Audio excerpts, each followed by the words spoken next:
Did anyone experience the rain over the last 24 hours?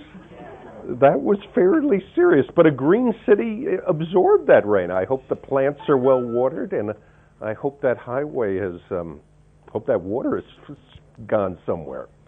Folks, topics 5 and 6 are going to be more interesting than you would guess, and as usual, you can boo or cheer and to signal to me what's interesting and what isn't.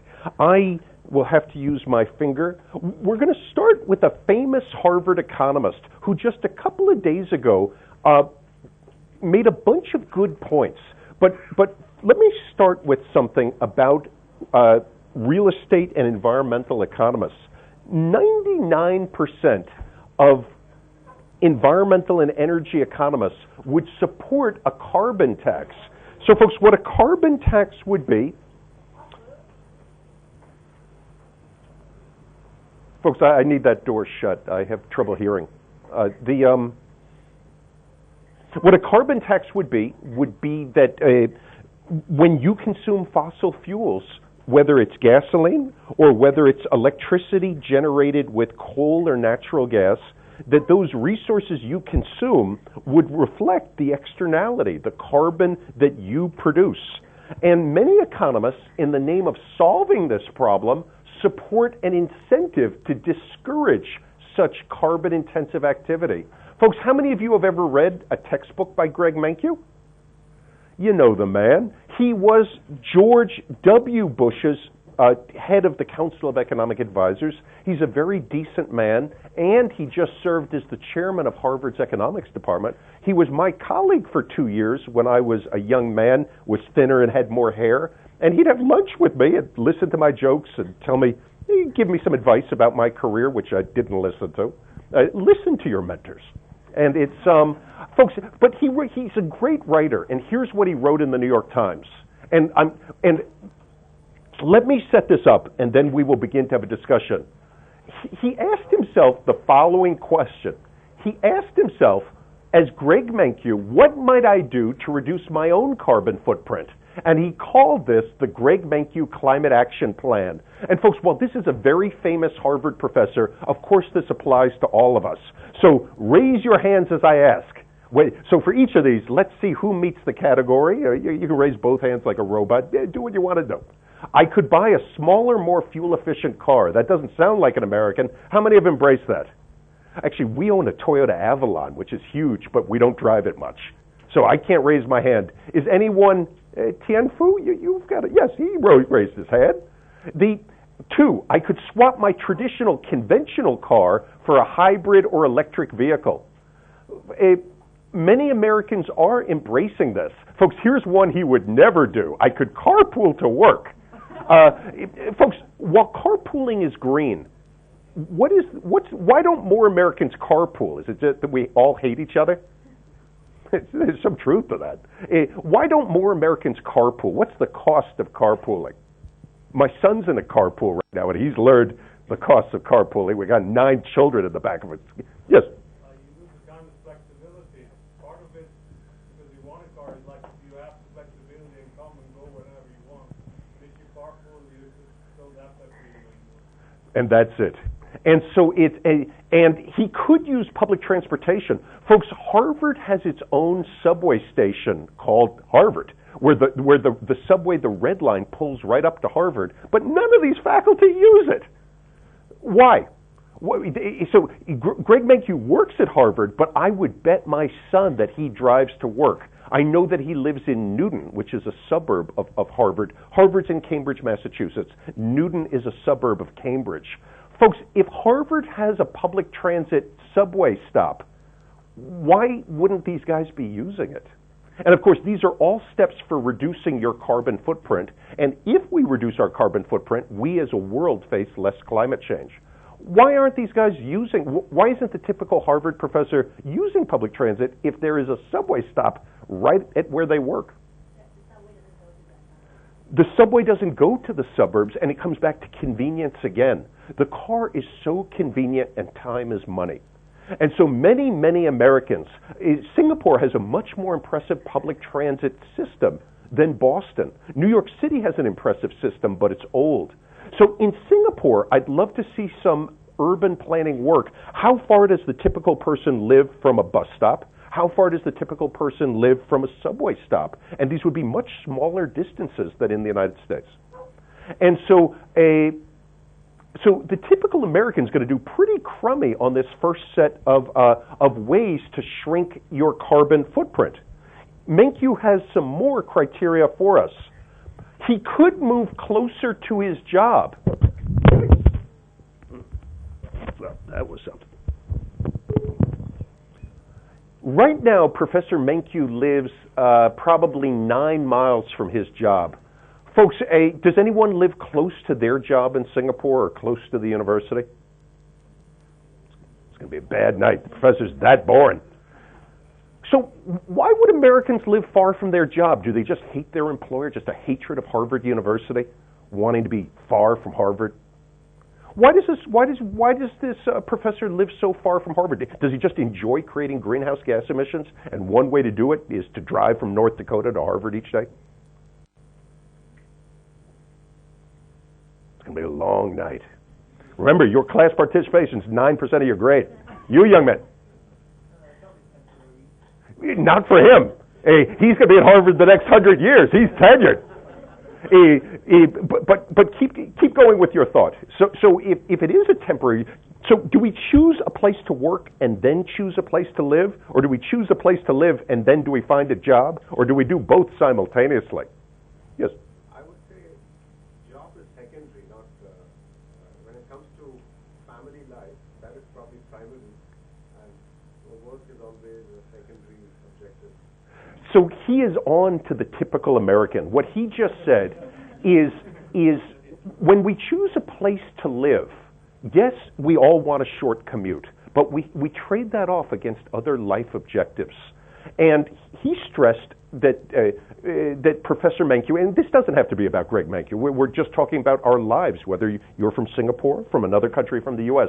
The typical American is probably married and has a family by the age he is, and is thinking about his children's well-being, one's spouse's well-being, and the commute, one might endure a long commute if a suburban community has green space, good schools, a nice housing stock. And so, folks, this is how the big fat... Does everyone know that America has the largest carbon footprint of the world? A question is, why? Why do we have the biggest carbon footprint? Is it just that we love to pollute? We wake up each morning and say, let's make those island states in the Southeast Asia submerge underwater. Hey, that was a joke. Do you think that Americans enjoy releasing carbon so that island states become submerged? No. The carbon emissions that we release are an unintended byproduct of the American dream. We like big cars because we have big families, and we're kind of plump, if you haven't noticed. Gasoline's been cheap, and that's led us to drive conventional cars rather than some small Japanese putt-putt thing. We don't carpool because we don't like our neighbors, and the convenience point that you guys raised. Public transit is too spread out, too slow, and we live too far from it to use it. It doesn't go to the suburbs, as you guys said. If we moved closer to our job, we would lose other attributes of our current location. Let's keep going on our list. He says he could buy a smaller house that requires less energy. Folks, is this a free lunch? Do Americans like big homes? I know a guy who has a bowling alley and a movie theater in his basement. It's cool. I don't believe I have that at Kentville. If it is, I haven't seen it. And so while of course there's social consequences of living the American dream, such consumption offers private benefits to these households. He could adjust his thermostat to keep his home cooler in winter and warmer in summer. Folks, is this a free lunch? So if he set his heater at 55 degrees Fahrenheit in winter and 80 degrees in summer, he'd be good to the environment, but what would his family say to him? And so life is about trade-offs. So part of the American carbon footprint has been about private comfort while causing social consequences. Last class we talked at length about solar panels. He recognizes that if he puts solar panels on his roof, he could generate his own electricity without any greenhouse gas emissions, and that would reduce the social carbon externality. But because the price of energy is low in Massachusetts, that comes back to our present discounted value calculations we talked about last time. Folks, he says, I could buy more energy efficient home appliances. And in the United States, the government does require Energy Star certified appliances. Let me ask a Singapore question. In Singapore, has the government been tightening energy efficiency standards for dishwashers, refrigerators, and air conditioners? What we spoke about last time is that should reduce household electricity consumption if there isn't a rebound effect. Folks, recall what we said about the rebound effect, and this will be on your final exam. That was a joke. Good, thank you. I always try to reach one student. My goal, I say to my mother, if one student understands me, it's success. Usually nobody my son just says, what's with you? The rebound effect was this wacky result that as products become more energy efficient, we could actually increase our energy consumption, because the intuition is if they become more energy efficient, they actually become cheaper to use. And so we gave the example of the Toyota Prius. If we all own a fuel-efficient car, the price per mile of driving falls sharply. If we respond to that by driving many more miles, owning a Prius could actually increase your gasoline consumption. And that's the rebound effect. Folks, we didn't talk about this last time. Many environmentalists correctly advocate that people, a successful man like Greg Mankiw, could eat more locally produced food. Let me retry that again, since that may have been a Freudian slip. That argue that we should eat more local food. If more of us were vegetarians, if more of us ate locally, we could shrink our carbon footprint. Folks, what is the solution to, when would a Harvard professor eat local food? So if you could only eat food grown in Boston, would you have any pineapple? What else would not be in your diet? What would be your diet? So you'd have lobster and boring. So we've got lobster. What else could you eat if you only ate locally? I think there's a potato or two. There's no raspberries. So there'd be no wine. What else do people eat? I mean, we just had a wonderful meal. I don't think any of that 1,000-year-old egg we ate, I don't think that would be, which I ordered by accident. I think if you restricted yourself to only local food, while in California you could still eat a wonderful set of produce. If Singapore could only eat local food, what would be your dinner tonight? Egg? Is there a bit of chicken? I saw a smushed frog on the street. What else? So if you only ate local, what does Singapore grow? Insects? Can we? So folks, do you see where I'm coming from?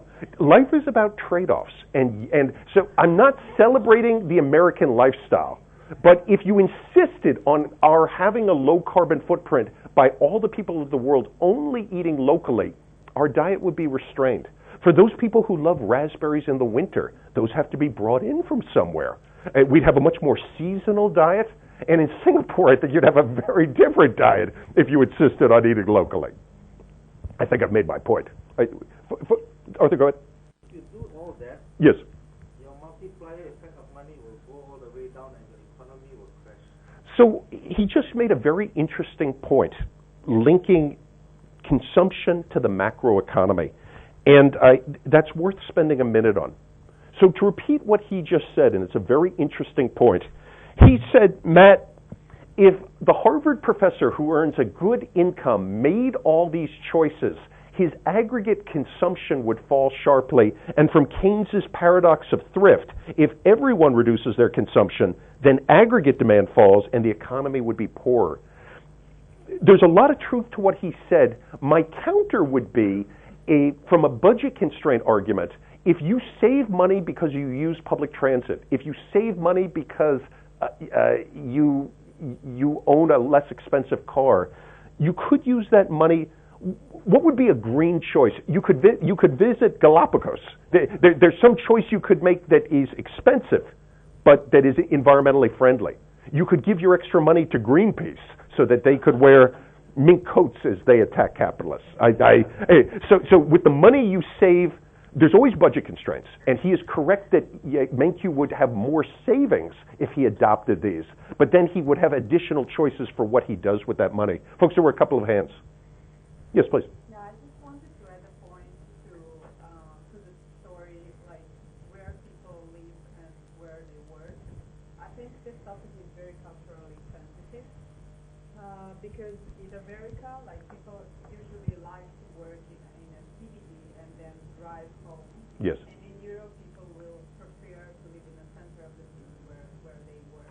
And it's also coming to a story about the quality of infrastructure that you offer, because in U.S., like the streets are made for moving cars and not people. And basically, if we take an example of Netherlands, they have even the bicycle highways that are running parallelly to the car highways. So this is something you offer to people like to move from point A to point B. So she's reimagining the city, saying that America has built cities which are car-friendly, and that life in cities could be very different if there were lifestyles that were more friendly to walking or biking. And there's a lot of truth to that. And in the new urbanism in the United States, you're seeing more communities built around bikes and walking, which have more of a European feel. So I agree with you. So in a city like Los Angeles, it was built for the car, and it's very hard for people who want to live a biking lifestyle to do so. And so I agree with you. Folks, there's a few more hands I saw. Yes, sir. I can't hear you, young man. I would like to bring up the point on your last point on locally cooked food. I would like to bring up the point on urban farming. I guess you have said that if we depend on local food, most probably Singapore will survive because of the low sufficiency in production. But if there is a trend whereby everyone grow their own food at the backyard, and I guess there will be a mindset change towards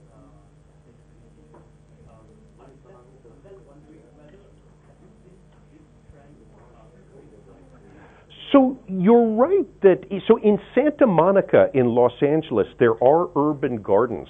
It would take a lot of land to grow our food, and there's an opportunity cost for that land that we could build vertical. But where I agree with you is that urban gardening is a way to introduce children. Many urban children don't know where their food came from, and so I think that I think a city that insisted on growing all of its food would have a lot less land. But I think that urban farming does have a demonstration effect of teaching children who, like my son, has spent no time on a farm. And I think it would actually be good for his mind to be exposed to that rather than just seeing food processed in a supermarket. And so I take your point, but I think it would impress me if how much land would Singapore have to infill to grow all its own food? Yes.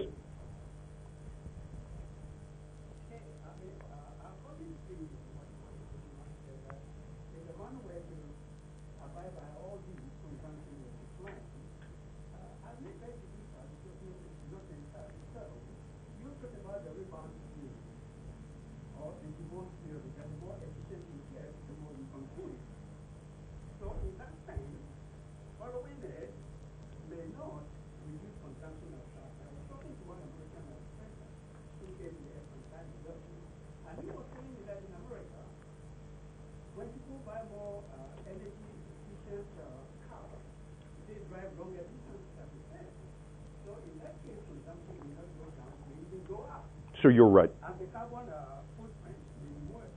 And so, if you go for solar panels are not cheap. They are more expensive. I agree. Once again, consumption may not go down. So he But my main point is, as far as carbon emission is concerned, following this may not necessarily reduce it because of the one that is more expensive there, the more you consume. So it's a net impact. So what his point speaks to is the need for empirical work on measuring rebound effects. So I hope one of the things that you'll take away from our meetings is not only that some economists are funny, but also the importance of doing original empirical analysis. He correctly, I agree with his economic assessment, but it's an open question for how important is the rebound effect. And if it is truly important, then everything he said is dead on. Folks, now let me begin to show you my cards, and I apologize for all these words. Here's Menkyu speaking, and I call him smart. Every day, this is him speaking, not me. We all make lifestyle choices that affect how much carbon is emitted. These decisions are personal, what we eat, where we live, what we wear, but have a global impact. Economists call these externalities. Here we go. The main question is how we as a society ensure that we make all the right decisions, taking into account both the personal impact of our actions and the externalities. Folks, let me explain this one, and I know you all know this. When somebody name a choice you've made recently that has greenhouse gas implications. Did anyone eat a cheeseburger? Can anyone confess that they've ate a cheeseburger recently? Well, honest people, I'm going to declare you to the authorities. When we eat meat, there are greenhouse gas implications because of the resources needed to grow that meat. When you ordered that burger, I bet you asked yourself, is it tasty? What else is on the menu? What is it going to cost me? But did anyone think about how many pounds of carbon dioxide were going to be released when you eat, because you ate that burger? If you did, you're a very special person. And so that's the externality, that every action has social consequences. So when I teach at UCLA, I'll skip that example. You don't want to hear that one. And so when actions have social consequences, we need to think through how do we incentivize people making good choices. Folks, there's two schools of thought of how we bring about behavioral change. One is basically shame. One way is to lobby individuals by educating them and teaching them the consequences of their actions to try to be better people. A second way that many economists prefer, because it will affect more people, is to charge them a price, to tax them for their sins. That if you want to eat that meat, because there's carbon dioxide produced as an unintended byproduct, the importance of making you pay a fee for that. So same with gasoline taxes. That gasoline taxes be a little bit higher to reflect the carbon dioxide externality associated with such consumption. So folks, here's the interesting thing. 99.9% of economists support this notion because we fear climate change. We fear climate change's impacts on the U.S., on Singapore, on all nations around the planet. But folks, the population, especially in the United States, is ignoring the economists. Do you view economists as important people? When I walk into a room in America, do people bow and just salute? Do people stand up when I walk into a room? Usually because they know that I'm a spitter, they duck. But it's, no. While we economists think that we're so special and so smart, the American people aren't listening to us. And I want to talk about that now. So because we don't know what climate change has in store for us, to have a tax on carbon is a type of insurance policy. That we know that we don't know what climate change will do to Singapore, to your children's future quality of life. Risk-averse people often buy insurance to protect themselves. And a carbon tax, by reducing our greenhouse gas emissions, is one way to protect us. Boring. Let's go to this one. Folks, this fascinates me. Let me explain this picture. This picture may change your life. Good. That was meant to be funny. Time goes from 1997 to the year 2008. Folks, Riley Dunlap is an excellent sociologist at the University of Oklahoma. We keep trading emails, and I say, please come see me. I keep inviting him to see me in Los Angeles, and I say, I'm not coming to Oklahoma to see you. But he with a co-author named Mick Wright. Let me explain this picture, and then I want us to talk about this. Folks, Democrats are people like President Barack Obama, Joe Biden, Hillary Clinton. Republicans are people like John McCain, Mitt Romney. Does everyone remember their Democrats and Republicans? Time goes from 1997, when I was young, till 5 years ago. This goes from 0 to 100%. Folks, do you see that in the year 1997, Democrats and Republicans roughly agreed with the following statement? Roughly 50% of Democrats and 52% of Democrats and 48% of Republicans agreed, respondents saying that the effects of global warming have already begun. Folks, Ignore the red line. What do you see as the blue line doing over time? What's going on among Democrats over time? As I say to my students, for 2 points, describe the trend. What's your answer? Earn your 2 points. It's going up. Okay, but we got to put things in sentences. The crew from Singapore's tough. Words are expensive to you guys. We Americans love to talk. So in a complete sentence, but I mean, of course his answer is correct.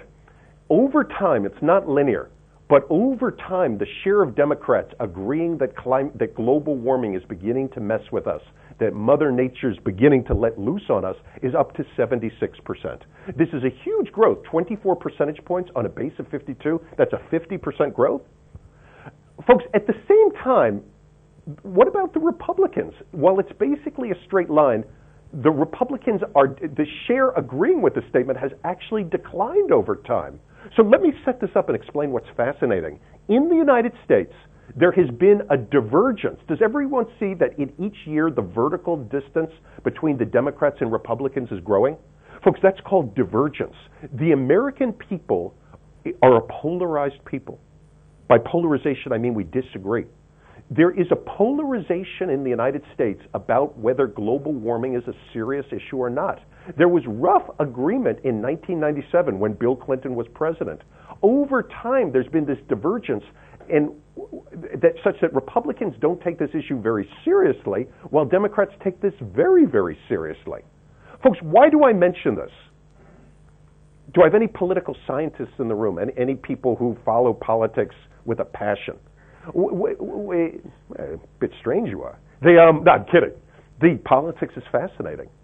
Folks, if Republicans are half of the American people, and if Democrats are half of the American people, what challenges arise if in this day and age there's this divergence? Well, careful, you're jumping to explanations. What political challenge, what public policies is the United States not going to adopt? We're not going to adopt the tax, as you guys just said. With America divided on this issue, we're not going to get the carbon tax. But my first point was that 99% of economists agree that we should have this tax. But the American people are at pitchforks with each other, with Democrats almost uniformly saying, yes, of course we should do this, and Republicans saying, are you from North Korea? And so there is this.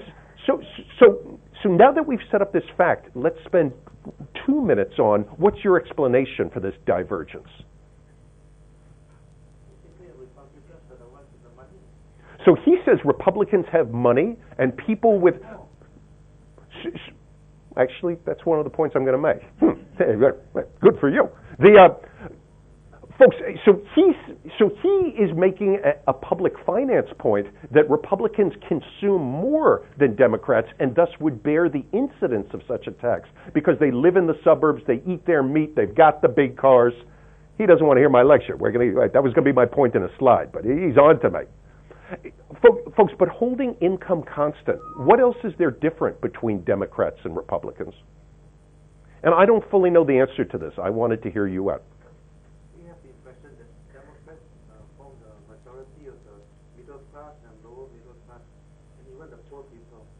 But I don't think this is just income, so you keep coming back to income. So he said that if the Democrats are the poorer people, they don't consume that much, and thus they won't pay a big tax. And so he's right under his arguments. That's an A-plus answer. But folks, suppose I had two people who each make $100,000 a year, but one is Republican and one is Democrat. Why the divergence? But what is it about political ideology? Republicans don't want government in their life, of libertarians and sort of a don't tread on me. The Democrat Party, think of Paul Krugman, of faith in government and a belief in government intervention improving our quality of life. That might be a big part of the story. And I think that that's worth exploring. Folks, I want to say something slightly evil. How many of you have seen Al Gore's Inconvenient Truth? So Al Gore, the famous American vice president, has taken it as a core tenet. A point that I have debated with people is the Democratic Party has because leading Democrats have embraced carbon mitigation. I have wondered if that's the reason many Republicans have been turned off, saying if Democrats support this, then I oppose this. That's what happens in polarized politics. Many people have said that if climate change were viewed as a national security issue, that there could be agreement between Democrats and Republicans. But when the Democratic Party embraced climate change as a key issue, and almost saying that if you don't take this issue seriously, you're not a good person, that may have led to backlash among Republicans. That is something I'd ask you to think about. I don't fully know if I believe that, but that's something to think about. Folks, I want to tell you about two of my papers, because I think you guys don't read enough of my papers. He anticipated this paper with Matt Holian. Maybe he was my referee. It was rejected at a journal. Do you referee for the Journal of Urban Economics? Okay, we will come back to him. Folks, let's start with this one. So with you, Kevin Gurney, and my old friend Michael Craig, this paper is much sexier than it looks. So would you read a paper called Carbon Geography, the Political Economy of Congressional Support for Legislation Intended to Mitigate Greenhouse Gas? That's a horrible title. Here's what the paper showed. America has 435 congressional representatives.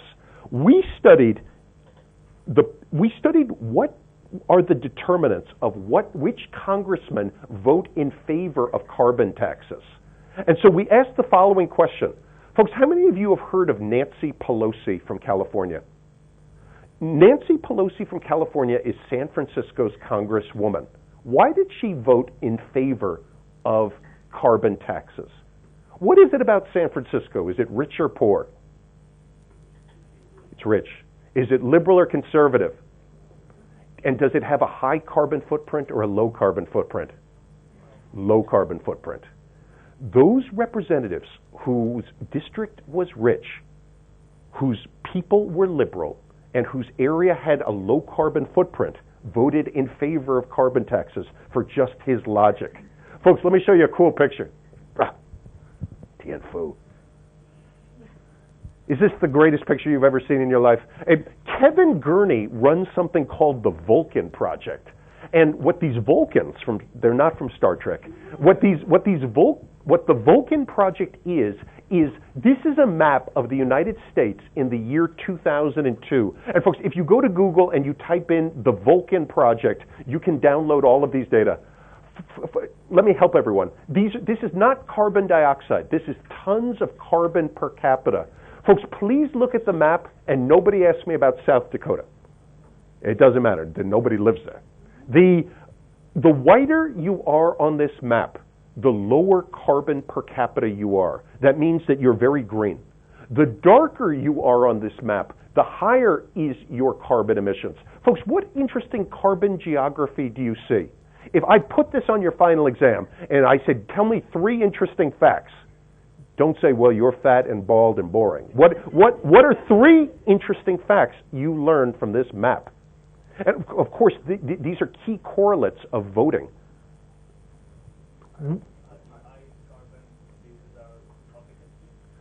So that is true.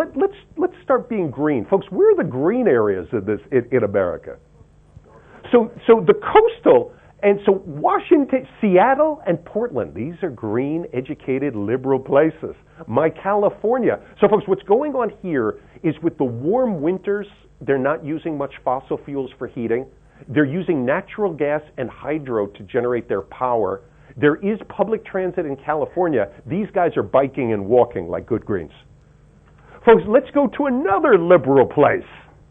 Do you see over here my New York City? Do you see our Harvard, our Yale, our Brown? Do you see this bastion of liberalism? And so to be serious for a moment, while it's cold in the Northeast, this is a highly dense area where you can use public transit. People live in smaller apartments because land prices are very high, relative to high carbon areas of Texas and in the humid air conditioning South where coal-fired power plants produce the power. And so there's a very interesting carbon geography to the United States, and that these patterns correlate with how congressmen vote.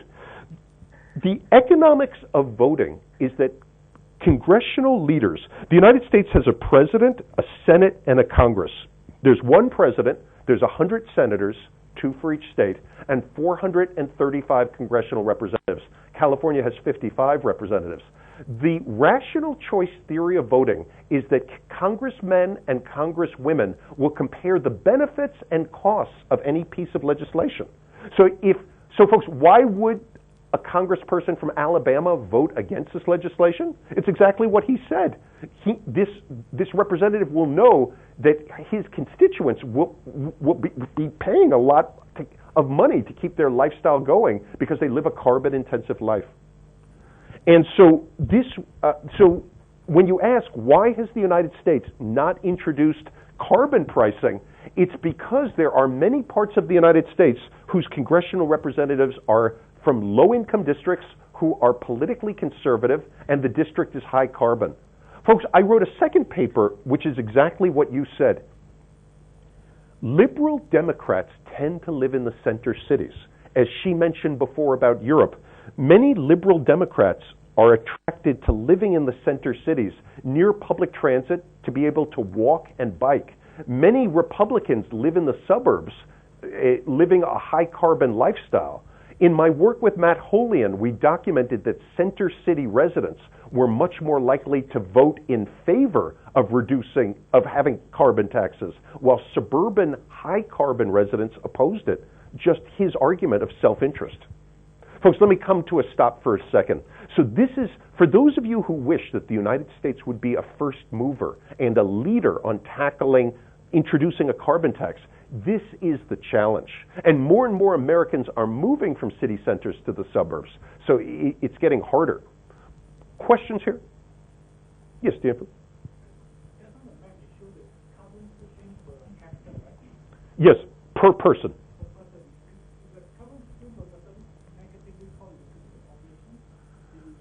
So California is one of our most populated states. So I actually don't know the answer to your question. So I like what you're saying. So that raises interesting issues of economies of scale. That would be worth studying.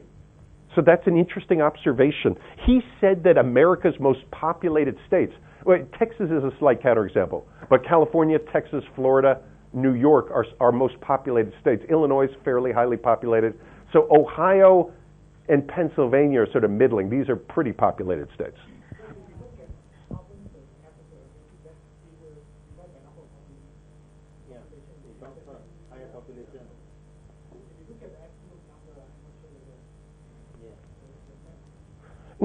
But so we could multiply those together. So folks, this is really a battle of two different lifestyles. So this looks like my Kent Vale too. Give me 1 second. So this is high density living versus this is what U.S. suburbs look like. I don't see any public transit stops here. This is a 5,000 square foot house, and these are sort of cookie cutter things, which again in Houston you can buy for $300,000 each to be in a 4,000, 5,000 square foot house. And with the subprime loans, let's make sure everyone understands the math. If a house is $300,000 in America, do you have to have $300,000 in your pocket to buy it? Put 10% down, 30 grand, get a loan, and default on that. So there's a link between real estate finance and carbon, that because America got so leveraged that we allowed people to put very little money down. So if $300,000 sounds like a lot of money, which it isn't, but it is in Singapore, I don't think it is. But if you can finance that with no money down or just 10% down, then people far down the income distribution can live like this in a Houston where there is subprime finance. You had a question.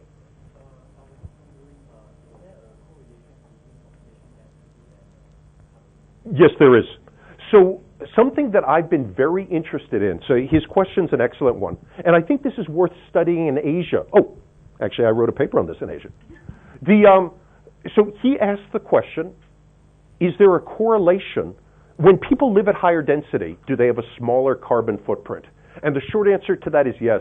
Ed Glazer of Harvard and I wrote a very highly cited paper in the Journal of Urban Economics where we document the correlation he just mentioned. New York City has America's smallest carbon footprint and is our densest city. That when you live in a dense city, you use public transit more rather than driving. Because land prices are high, you live in a smaller unit, and that density leads you to have a small carbon footprint. With my co-authors Siqi and Ray Wang, we duplicated these findings in China, studying how China's cities differ with respect to their carbon footprint. And it would interest me very much to see this done for other Asian cities. We studied China because of data access. Yes, the higher is the population density, the smaller is the carbon footprint per capita. No, it shouldn't be. Well, do the following experiment. So I disagree with you. Look at these two lifestyles. Many of the NUS students live, some of the NUS faculty live very close to NUS in towers like these. You're consuming relatively little space, and you are walking or taking one of those buses that features economies of scale. Contrast it with this. If you live at low density in a 6,000 square foot house with your own private lawn, you are creating carbon dioxide as you drive to work, as you air condition this huge thing, and as you use water on your own plantation here. So I would bet my son, so I disagree with you there, if I can be tough for a moment. At UCLA, I throw chalk at students.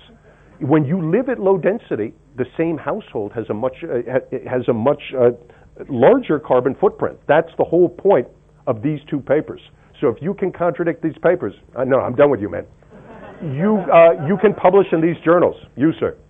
When you look at the example of Singapore, Singapore has a very high carbon footprint. You're rich. In Kyoto Convention and Protocol, Singapore ranks very high. But Singapore's rich.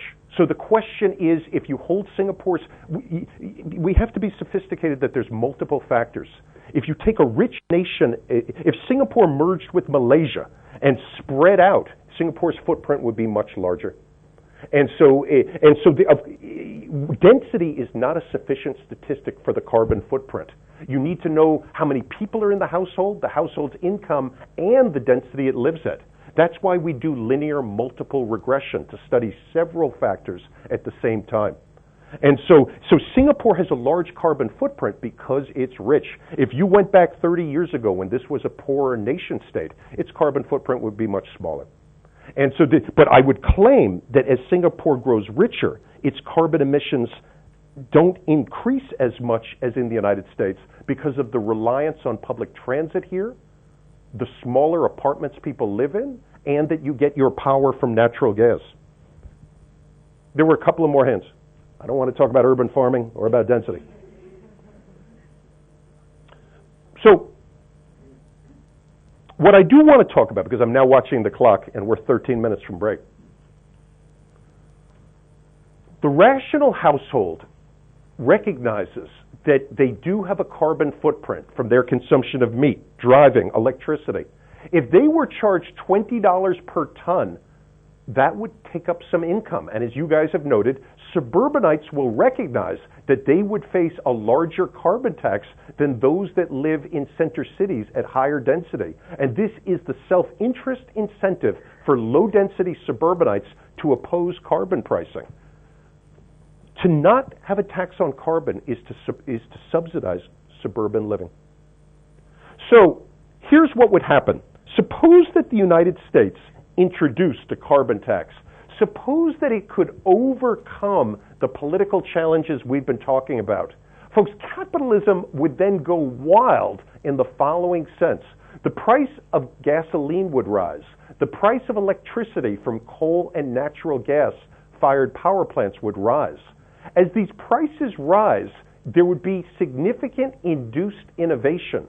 As these prices go up, you would see business people, the magic of the market. Folks, why would we start to see huge investments in electric vehicles? Electric vehicles don't use gasoline. And so for-profit companies would start to pour a fortune of investment into electric vehicles because consumers would be looking for cars that don't use gasoline. Demand creates supply. You would see increased investment in solar panels and wind turbines because households facing higher electricity prices. Do you remember our lecture last time that the net present value of solar panels was more likely to be positive if P was higher, the price of electricity. If we have a carbon tax, that will be passed on to consumers as a higher price of electricity, and that will induce increased demand for solar panels and wind turbines, and entrepreneurs would focus their effort there. As we spoke last class, as more people demand these green products, there would be competition in the green market sector. There'd be specialization and learning by doing. So this whole chain of capitalism would be unleashed. So you please make this quick. I've got many slides. And that's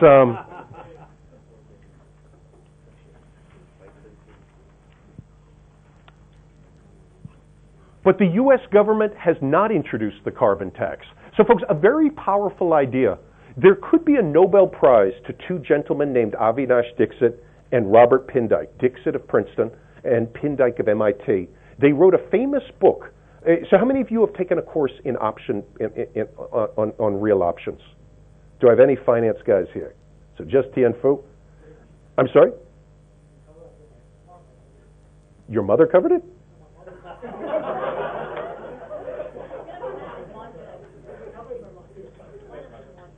Or maybe we will go to break. Folks, so the idea of real options is the following. There can often be a benefit of delaying a decision.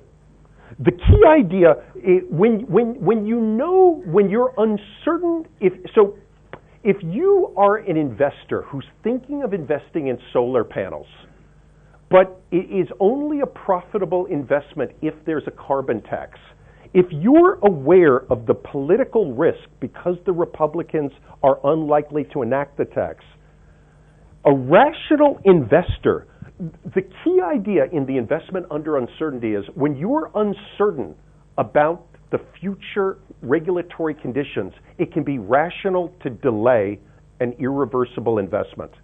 Folks, can you help me out with that? I'm going to repeat that, but then I want to quiz you. The key idea in investment under uncertainty is when you think you're going to learn in the future whether there's going to be a carbon tax, but you're worried that you can only make money if there is a carbon tax, then it can be worthwhile to delay making an investment. There is a benefit of having the option of investing in the future. Is that self-explanatory?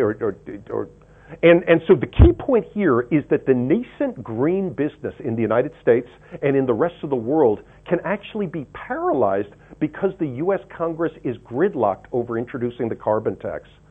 Because there are industries for whom it is only profitable to make a large investment if they know with certainty that there's going to be a carbon tax. But because the Republicans are intransient on this issue, the investors should be uncertain about whether this is a profitable investment. And so I think this is a major case that the green sector is being hampered by U.S. politics because it's in the absence of a carbon tax, solar electric vehicles and wind are risky investments. They'd be much more likely to be prudent investments if we had a carbon tax. I only have 2 slides left, so let me take some hands. So I actually battled through. So I cut you off before. Well, actually, I was thinking about raising the price of fuel, and then I think that there was more direction to solar panels. I think you are thinking of the wrong church. NTV, you are thinking of the wrong church. But as the country said, in the wrong church, we are all dead anyway. Keynes said that. Keynes said that. So this is a key issue of short-term dynamics. What should I do with solar panels? We need a lump sum investment now, which people don't have. So they will rather trade off, paying a higher price for the fuel, okay, that they can afford, than go and borrow and buy something that they cannot afford to sell. This would be a reason for government to step in and to be playing the role of being the first investor in these technologies. And so you have seen, President Obama had the Nobel laureate Stephen Chu. Do folks know the name Stephen Chu? Stephen Chu was the Secretary of Energy for President Obama. He won the Nobel Prize. He was a Stanford and Berkeley professor, and he was a leading advocate of the U.S. government investing more in clean tech. I think because he correctly sensed that this problem meant that the private sector was underinvesting in this sector. So when the private sector is underinvesting in a sector that has social benefits, there is a role for government to step in. But economists would say that the first best would be to introduce the incentive to mobilize the private sector. To his point that it takes a society a long time to transition, he's right. So think of NUS. Suppose that Singapore introduced an aggressive carbon tax. It would interest me how long it would take the president of NUS to retrofit these buildings to install solar panels. Would it be a 3 to 5 year project? How long is the short run? Or and I don't know the answer to that, but Keynes had that line, in the long run we're all dead, of focusing on the short run. But there's a question, how long is the short run? And I think that that's a fascinating question. Folks, I just have 2 slides before we go to break. So recall what our first lecture was on. I mean, tonight's lecture. We were talking about public policies in the United States for creating sustainable cities. And again, that so many economists would support the carbon tax. I want to name 2 other policies before we go to break. 2 other policies that the United States is now investing in is an enormous, is incredible amounts of electricity transmission. So Los Angeles imports much of its power from Utah. In the case of power generation, there's often a physical separation of where power is generated from where electricity is consumed. And with the rise of wind turbines and solar panels, you put solar panels in sunny places, you put wind turbines in windy places. North Dakota and West Texas have a lot of wind capability, but very few people live there. And so the United States is making massive investments in transmission capability to bring power from places that are windy and sunny to where the final consumers live. And this is certainly a role for government policy. But folks, let me ask you a real estate question. What real estate issues arise as you try to build power lines and transmission capability? Land acquisition. And this raises the issue of eminent domain. If high voltage wires go past your apartment, is it still going to be a sexy apartment? There's a literature in real estate documenting how much real estate prices fall by when you have power lines. There's issues of them being ugly, of cancer, of children licking them. So folks, if the United States would benefit from having these new power lines, but if real estate owners suffer, what do you do, young King Solomons? Do you believe in eminent domain and just stealing this land from the people whose backyards it goes through? It often goes through minority people's communities, communities that don't have much voice. What are you going to do? We have one socialist who wants to go to break. So the government will have a choice. You can either seize the land of the people, that's called a takings, and this is what makes many of these Tea Party people crazy, saying that government expands and grabs from the people, or you could compensate the people with some compensation, but that costs money. You'd have to tax somebody to pay this money for if you're going to put power lines through people's backyard. But it's a crucial step for building the capacity to encourage green power growth. Folks, in my final slide before we go to break, this is worth 1 minute and will interest everyone. I am a huge fan of the U.S. Clean Air Act and of the U.S. Clean Water Act. We did the case of Los Angeles last time, of how much progress it's made over the last 30 years. So America's cities, New York City, Los Angeles used to have terrible air and water problems. But so there has been great success in cleaning up the cities of the United States. But I want to make a smart point here before we go to break, and I want to make a point from real estate. And I think the easiest way for me to show you this is from last night's picture. I need to find our map of Los Angeles. I apologize for this. So this must have been topic 4, 3.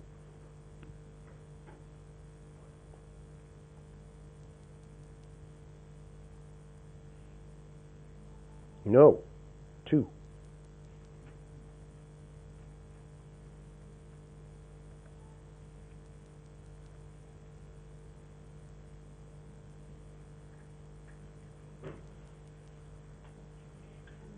One. 4. I'm sorry. Thank you. This would have been a good point if I can find it. Too many slides. Not 4.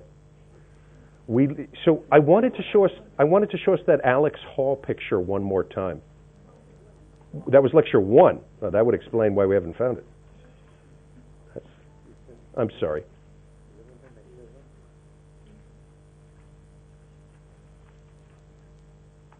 Too many slides. Yes. Folks, here is Los Angeles. Recall that we talked about Santa Monica and that it has extremely high home prices right on the ocean. Do you recall that $3 million house on 14th Street that was the size of your shoe? There are areas in Los Angeles, so Compton is a very tough town. There are areas right where I'm shining the light that had horrible, horrible air pollution and where poor Hispanics lived in this part of town because housing was cheap. So before the Clean Air Act, this part of Los Angeles, far from the beach, 20 miles east, had terrible air quality and poor Hispanics lived in that neighborhood. Folks, let me ask you a question. The Clean Air Act cleans up this area. Who benefits as the air quality gets good in this area? What happens next as air quality gets better in this area? So what happens to real estate prices? They go up. Can poor Hispanics afford their neighborhood? And so what has been documented is there's been this gentrification. In areas where the Clean Air Act has significantly improved air quality, Hispanic homeowners became rich as their asset became much more valuable, but poor Hispanic renters could no longer afford their old neighborhood as yuppies. Is the word yuppie well defined? As you guys said, this is now a hip and funky neighborhood, and you bid up the prices, meaning that the renters couldn't afford their old neighborhood. So, folks, is that progress or not? So, a key idea from real estate is when crummy real estate enjoys an improvement in its amenities, the owners of that real estate are the winners because they own a more valuable asset. The renters of that real estate could actually be made worse off if they get priced out of their old community. Folks, if you were a political leader and you were aware of that and you felt sorry for these individuals, what would you do for them? What could be done? If you recognize that an unintended consequence of the Clean Air Act being successful is that poor renters can no longer live in their old communities where they have all their friends and they have their life set up, would you do anything? Would you say, "Ha ha, welcome to capitalism"? Or what would you do? So there might be rent control. Other things you would consider doing?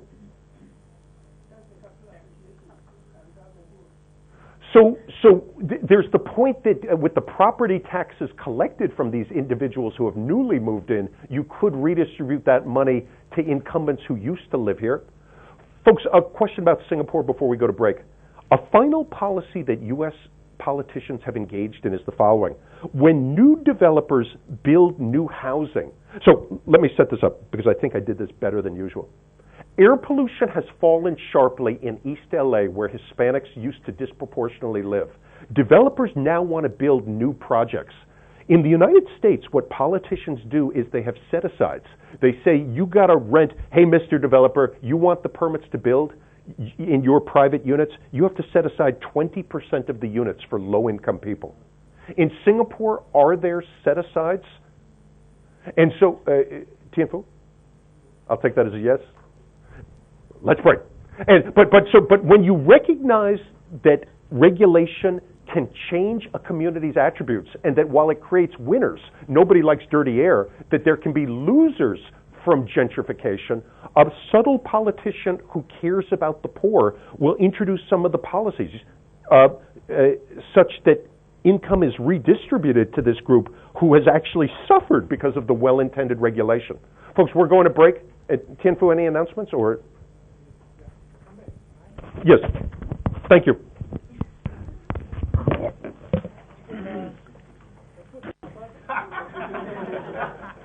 The term for that is called public housing. So, but with public housing, but that's 100%. No, well, you could have that 20% public housing. Yes. And so that's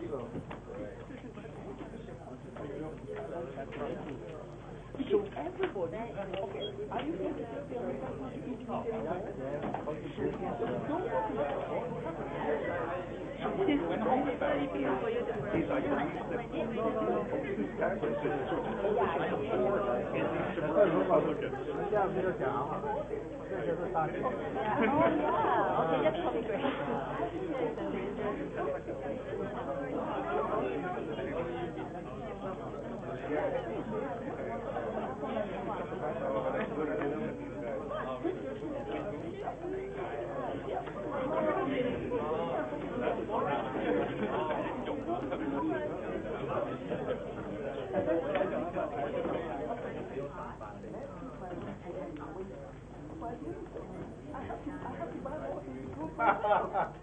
So you are right.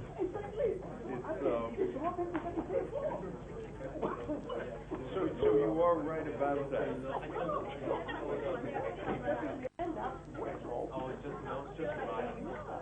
But I think we both agree that it's our job as academics to consider these with the unintended consequences. Well, I didn't want to make my I do something academic and where my You are cruel, but you are a smart man. Let me say, as the man said, oh yes, they have their, what is it, their headquarters everywhere, and they have regional headquarters everywhere. And then everything,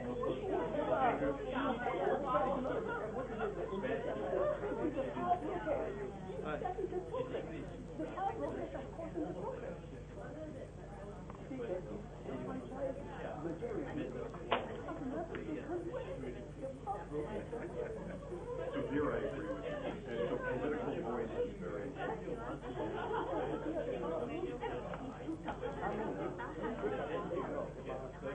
trying to regulate the financial market.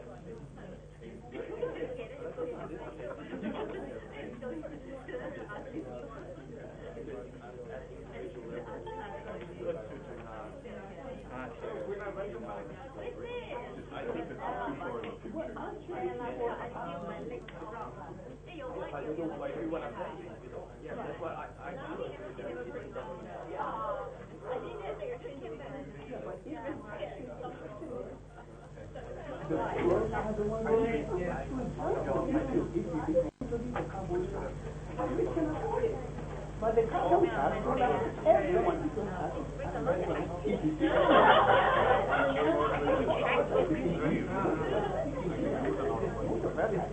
what is it?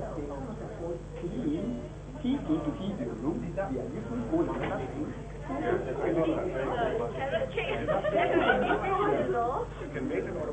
no idea.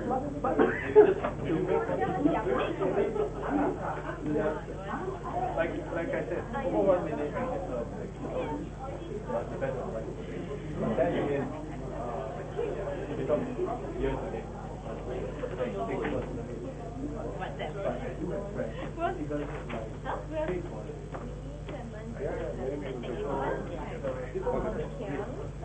Yeah. Some people they can my passport is so because they can speak with 2 different languages, they can speak some people they will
干什么？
机会，可是咱们真是接受不了。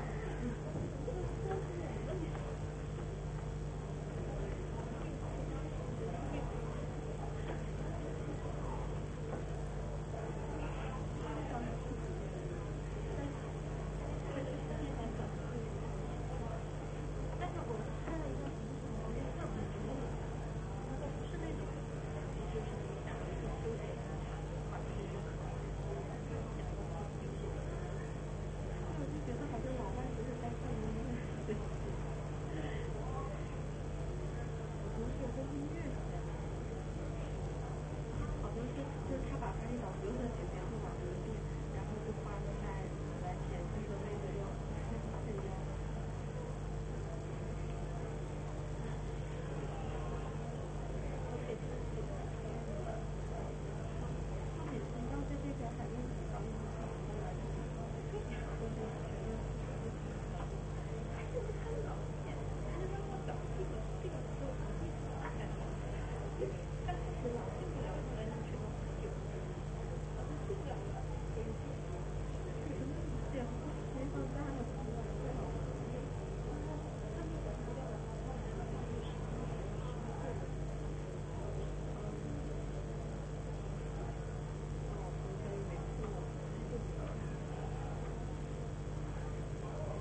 Talking about the structure. I'm coming.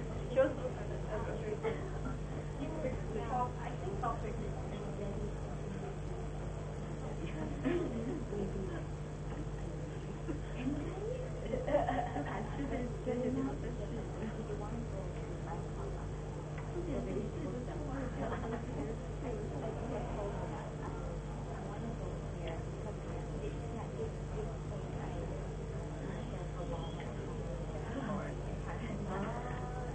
and after that I will go back.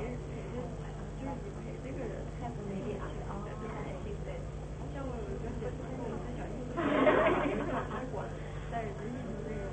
for me like 3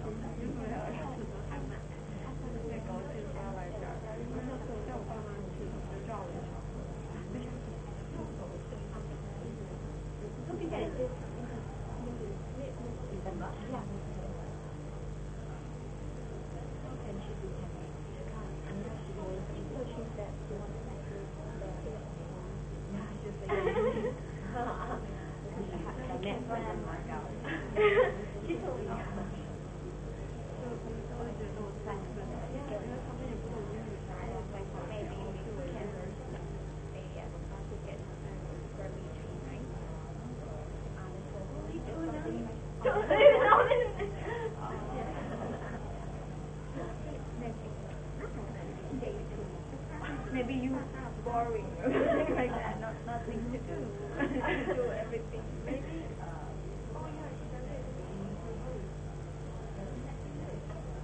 Yeah, but I think this one. Oh, it's not really. It's not really. No. I think so. Actually, the position is the one that is very hot. Okay. Anyway. Yeah, because maybe the only time you have to say the water, the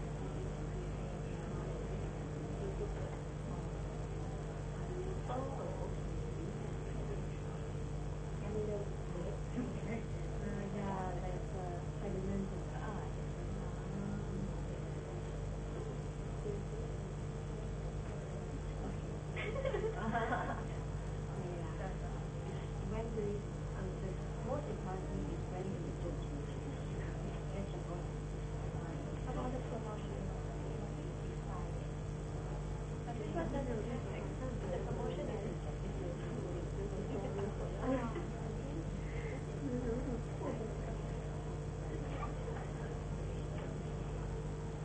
it's 7 January.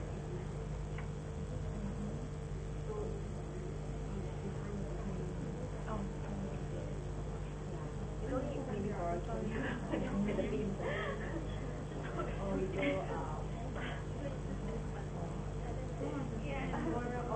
temporarily.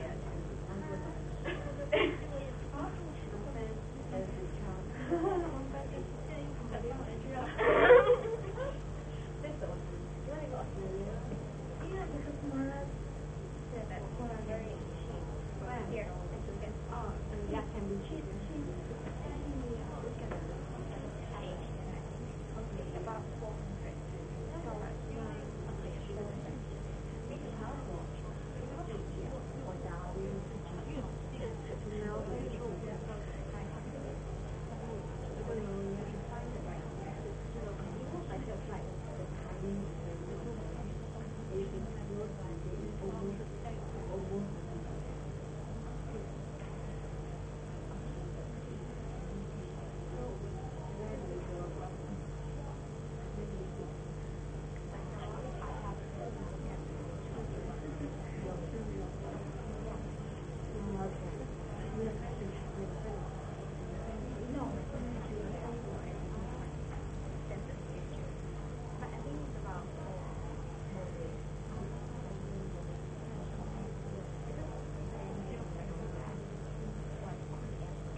So I'm in Kentvale, and so it's been very good to be there.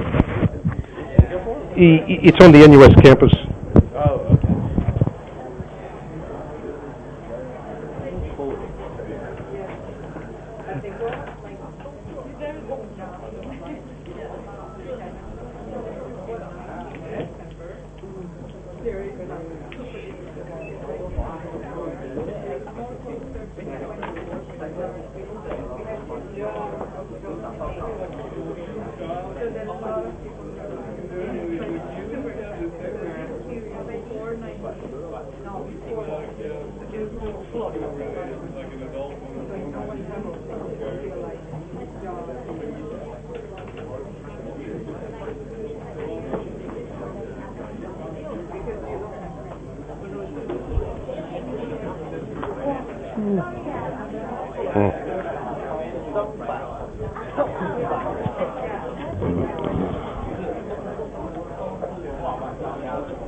I mean, if they're really good, you can publish somewhere.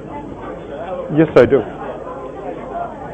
Yeah, maybe I should get on to it.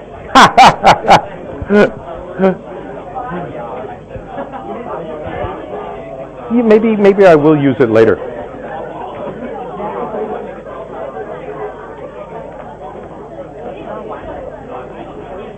Folks, it's back to work. But you guys do show amazing energy late into the night. In America, students are much more respectful with our respectful culture towards elders. I don't know in this continent. That was a joke. So, folks, I'm here. The first slide is supposed to impress you that I do hold 5 professorships at UCLA, and I am well treated there. And when you hold 5 professorships, nobody can touch you. You don't go to meetings. You don't teach. You just do what you want to do. And so it's. But I've been enjoying my responsibilities here, which I think I've taken seriously. And so I want to report to you, since you seem to have read none of my papers. So I was boasting at dinner that I have published 99 papers in my life and written 5 books, and you've read none of them. And so it's, so are you applauding yourselves or me? And so it's, you get what you deserve, is one of the themes of my work. But I want to spare your time. By paying attention for the next 45 minutes, you will learn of the greatness of Professor Siqi Zheng. And maybe we should show a picture of Siqi. We could bring a picture of her. And so we're going to have a paper in the Journal of Economic Literature next month, and we're going to have a University of Chicago Press book called Blue Skies in China, ? And I want to show you guys how to make some money in China on green real estate. And that's going to be the theme of the next 45 minutes. And while there's a question mark here, I earnestly believe that there's going to be incredible environmental progress in the next decades in China for reasons I'm going to sketch. And it's not going to be because of magic breakthroughs by engineers. It's going to be from simple supply and demand, and millions of people's quality of life is going to be sharply improved by this transition. So a big question. One of the biggest questions that I grapple with, and which freshmen at UCLA implicitly ask me all the time, I run into many freshmen at UCLA who hate capitalism. There's a question how their parents paid their tuition, where their cell phone came from, where their sneakers came from, but they don't ask these questions, and I hope they watch this YouTube video. And of course, that makes me very angry, because they will learn. So of course capitalism has caused many of our environmental problems. Did anyone create any waste at that snack we just had? Did anyone use a plastic fork or plastic plate? Or did you use big hands and put the noodles in your hand? You used a plastic knife and a plastic plate, and that's going to end up in a landfill somewhere. Probably be dropped on my California by a Singaporean helicopter.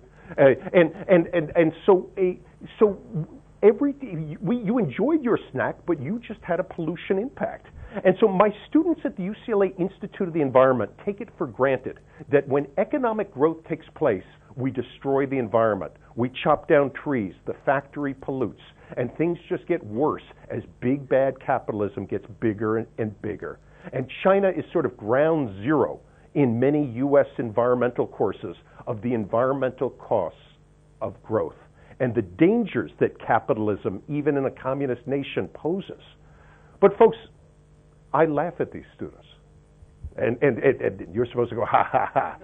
There are no laws, thank you. There are no laws of physics except for the laws of physics. We create our world.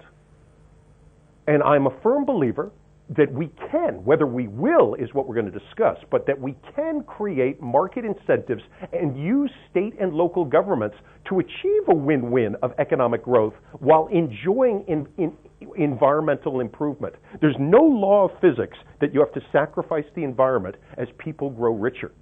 And that's going to be our theme for the next hour, and that this isn't wishful thinking. We're going to talk about how self-interested politicians in China are going to step up and act like their counterparts in Singapore and Los Angeles.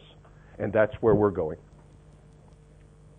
So we all know, we've been talking about externalities, and I'm just going to skip this slide in the name of time, but it is often the case that an unintended consequence of free market production, for our first hour we were talking about carbon dioxide emissions, is when you drive your car, when you eat meat, that there's this externality, that an unintended consequence of your actions is you impose costs on others. And the economic solution that Greg Menke and all economists advocate is a pollution tax to incentivize the decision makers to reduce their pollution.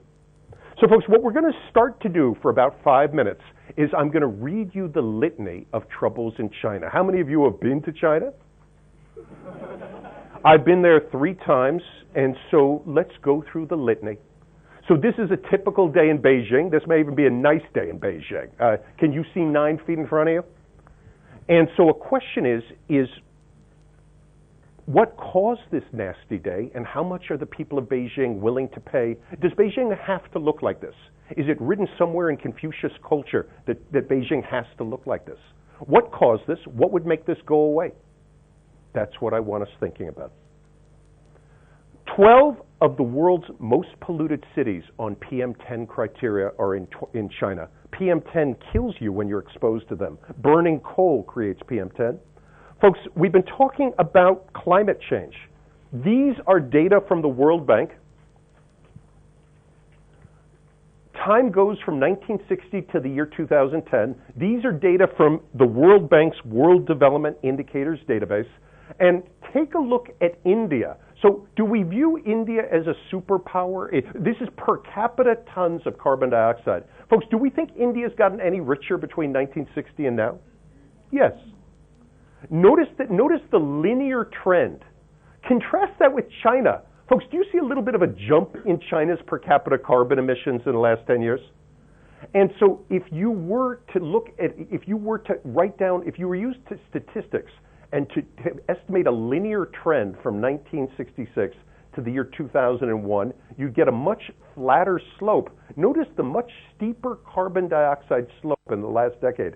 As China's economy has grown by 8 or 9%, China's carbon dioxide emissions have grown sharply.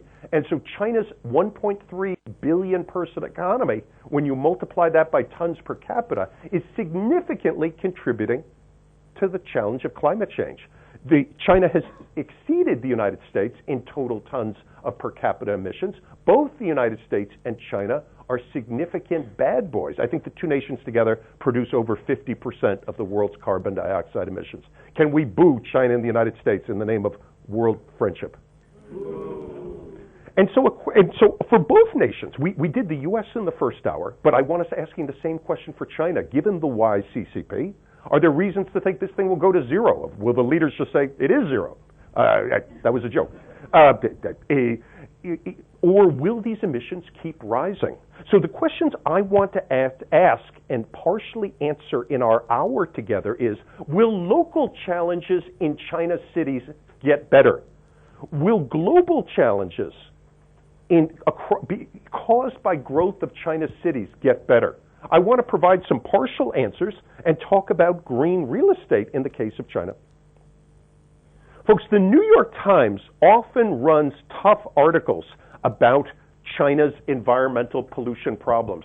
There have been articles about food quality, the milk poisoning scandals. There have been issues of rare earths mining. There have been articles about industrial cities being covered with lead emissions. There's articles about water pollution. So let me show you some pictures to boo. Oh, we lost the dead pigs. Well, maybe that's a good thing. We had the picture of the pigs going down the Shanghai River, but that's gone. How many of you read The Economist magazine's piece 2 weeks ago, The World's Worst Polluter? So when you're not reading my article, what are you guys reading? Just Lady Gaga profiles? I know you have jobs, and I've never worked a day of my life, so I know I should respect people who actually work, and I do. Folks, this was The Economist magazine, and apparently, this must be a dragon, but this says something. Well, I'll leave it to you what it says. But this was The Economist magazine asking the question, will China clean up? As it gets richer, if it's truly a superpower, will its leaders have incentives and motivation to clean up the nation's pollution problems? And will global sustainability be enhanced by such efforts? Or is an unintended consequence of China growing rich and catching and surpassing the United States that we're just going to lose the whole planet in a big ball of crap? Isn't that sort of interesting and sort of a science fiction? Can we agree that's a mildly interesting question? Do we destroy paradise in our attempt to have paradise? It'd be ironic. But of course, to an economist, no. Because we anticipate the challenges.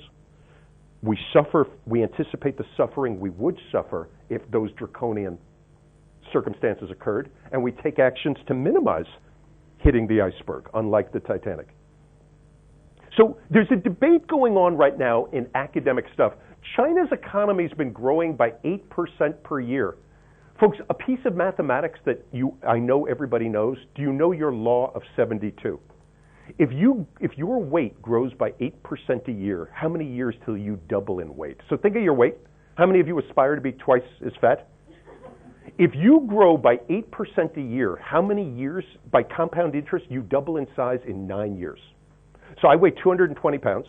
If I grow by 8% a year, I would weigh 440 pounds, be even sexier in the year 2022. When you grow, this is a remarkable rate to grow. The U.S. grows now by 2% a year, and by the law of 72, will not double in per capita income for 36 years. So when you think about across a generation, will my grandchildren be roughly as wealthy as I am of just the amazing growth in gross domestic product, choking on carrot, you get what you deserve, in China. But folks, there is a literature asking the following question.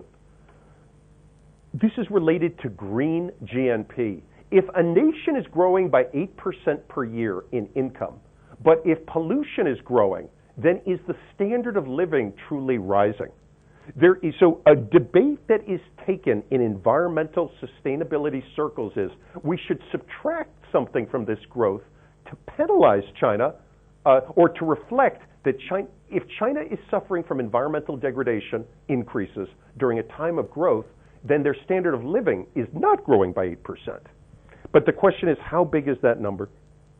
Folks, there is an economist named Richard Easterlin of USC who has been surveying Chinese households. And let me read you this quote.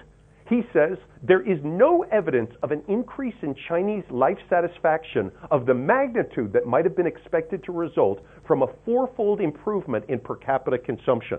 The people of China are saying that they're not that happy. I'm not happy, but I'm sorry that they're not happy.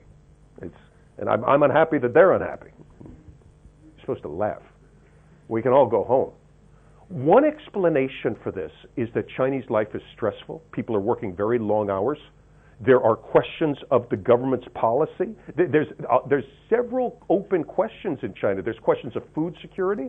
There's issues of children's education. There's issues of the safety net and pensions for senior citizens. For young people who can't afford housing, there's questions of their standard of living. There's many questions in China right now, and the pollution issue is one of them.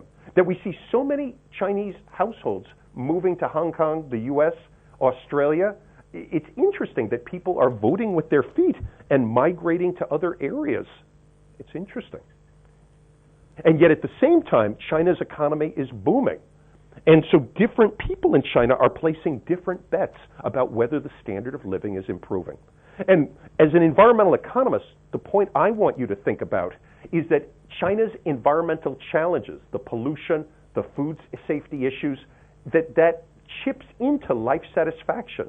Things that Americans take for granted, people in China cannot. But that is not. So I want to very quickly do this. We all know the sources of pollution in China's cities. It is the rising number of cars, it's the industrial production, and it's the reliance on coal for winter heating and for power generation. I'm going to quickly talk about the economics of each of these sectors, and I'm going to say optimistic things that the pollution associated with each of these sectors is going to fall sharply. Some of this is going to be engineering, and as you know, I'm not an engineer. Instead, I'm going to focus on the incentives of government and of the individuals who run these sectors to reduce the pollution from these sectors. But I'm more interested in what we're going to get to in the second half hour when you guys are sleeping.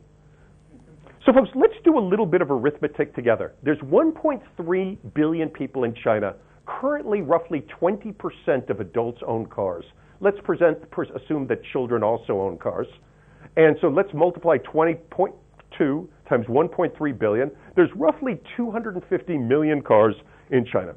If each owner, and this is too big of a number, if each car driver drives 10,000 miles and a car that gets 25 miles per gallon, divide this by this, each household is consuming 400 gallons per year. There's 250 million cars. Can somebody multiply these numbers for me? I can't even do it. I think that's 100 billion gallons of gasoline a year. It's a lot of gas, folks. So this is how China, this is the algebra of how China's American dream. If this 0.2 becomes a 0.8 like in America, if this 10,000 becomes 15,000 miles like America, this is how an unintended consequence of China's American dream could create a heck of a lot of local pollution and a heck of a lot of carbon dioxide. And so that's the arithmetic that my colleague Jared Diamond, have any of you read Jared Diamond's book, Collapse? I still wonder what you guys read, but it's a National Enquirer. But you guys are busy. You're reading real estate books. But folks, for my first piece of optimism, so these doom and gloomers I run into at UCLA, and I fight these people tooth and nail. They've been wrong about every prediction they've ever made. We are making progress as a globe. And I wish I was young and had the future you have. The world is becoming a better place to live, in part because of these pessimists. The pessimists wake you up about the challenges we face and chip away at complacency. But it's fun to watch them eat crow. But they never admit that they were wrong. So the optimism. The total emissions from cars equals miles driven times emissions per mile. So a lot of the trouble in Beijing right now, the transportation sector is creating a lot of emissions. What the United States experience shows is that air quality can improve if emissions per mile of driving falls faster than miles driven increase. Folks, does everyone see their hyperbola here? Does everyone sort of see an X times Y? Total emissions from cars can decline during a time of growth if emissions per mile falls. Let me show you a picture, and this will blow your mind. You're supposed to say, ooh. Time goes from 1980 to the year when my son was born, and then I stopped doing research. This is California smog.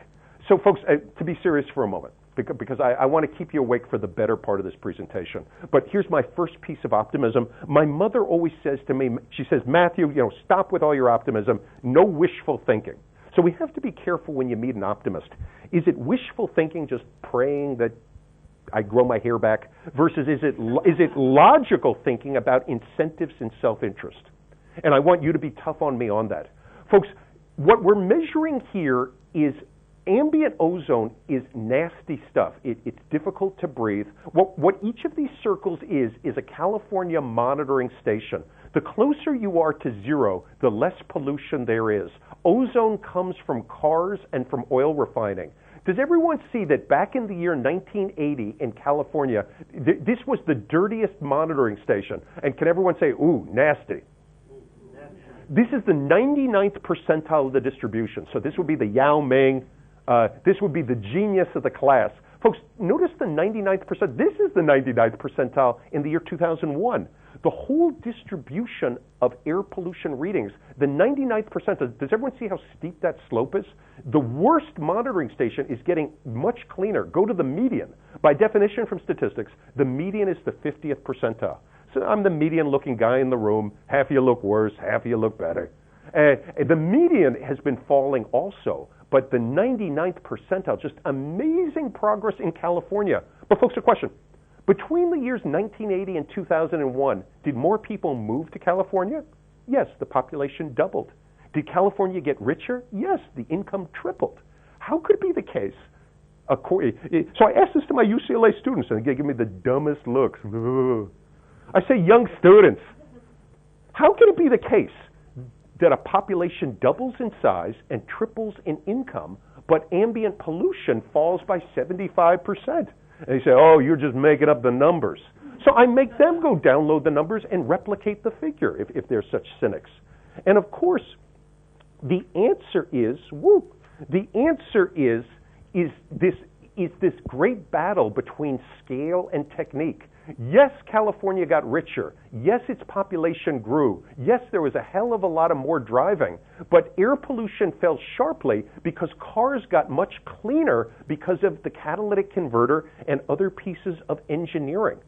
The civil engineers solved some hard problems of introducing computers into cars, and the catalytic converter sharply reduced emissions per mile of driving. This is an example of technology offsetting the scale of activity. And so there's a very interesting question in Beijing as stricter car regulation is introduced of emissions falling even during a time of growth. And so a first point to think about is that the United States offers direct optimistic evidence that Beijing and other Chinese cities that adopt Euro 6 standards could have similar progress during a time of growth. Point number 2. Folks, we all know that much of the stuff in the United States is made in China. And in fact, when I presented this talk to some NUS environmental students, the environmental students at NUS blamed the United States for China's pollution problems. These students said to me, Professor, you Americans wanted those sneakers, and we made them for you, polluting our nation. And I said, while that statement is true, no one held a gun to your head. You didn't have to build that factory. You built that factory. You picked your environmental standards. And so it was so there's an interesting question of when two nations trade with each other, there's gains to trade. The United States said to the world, who can make us a $5 pair of sneakers? We will buy it from that nation that chooses to do so. Nations could have said, no, we don't want to. But some nations said yes. France said no. And so it's an interesting question which nations choose to be the production facility for the world. China got rich off industry. So for the people from China in the room, don't feel sorry for yourselves. You made this choice. Your benevolent leaders made this choice. Can I extend that question? Yes. By your argument that the factories and MNCs that are going to China, they should set the highest standard for themselves on their technologies and on their production processes. And they will moving forward is going to be one of my themes. And so hear me out, but I'm glad you're listening to me. And it's one of my points is those are coming to modern China. But you folks have to listen to me. So let's do it since I have your full attention. Point number 1 is that China's factories, because the communists, when they were communists, thought that industry was the way to grow. Folks, have you noticed that NUS is about brains? The key to the modern economy is the brain. It's not oil refineries, it's not steel, it's not making sneakers. The modern economy, whether it's Hong Kong, San Francisco, New York, London, Shanghai, is about the brain. And people who in these cities want blue skies is going to be one of our themes. But China, under communism, mimicked the Soviet Union. Folks, is the Soviet Union still with us? There's a reason it isn't. They made a bet on heavy industry, and they made a bet not on capitalism, but on a 5-year plan, which was a top-down. It assumed that no diversity. It didn't trust decentralized capitalism for allocating scarce resources. Under Mao and under Deng, a choice was made to make the country rich through industrialization. And we all know that while there were benefits of that, a terrible price continues to be paid in terms of environmental quality in China. But folks, China's major cities are deindustrializing for reasons heavily related to real estate economics. And since I have 36 minutes, I'm going to start to pick up speed. Why is industry leaving major cities? Folks, have you ever noticed, does any manufacturing occur in a skyscraper? Do you see anyone make a car by putting the wheels on it on the second floor, putting it in an elevator, bringing it up to the 36th floor and spray painting it? You're supposed to laugh. So folks are so touchy about China's progress. I want you to think. The West is about the free expression of ideas and thinking. That was not a joke. Manufacturing is very land intensive. In the major cities like Shanghai, there should be no manufacturing at all because there's an opportunity cost.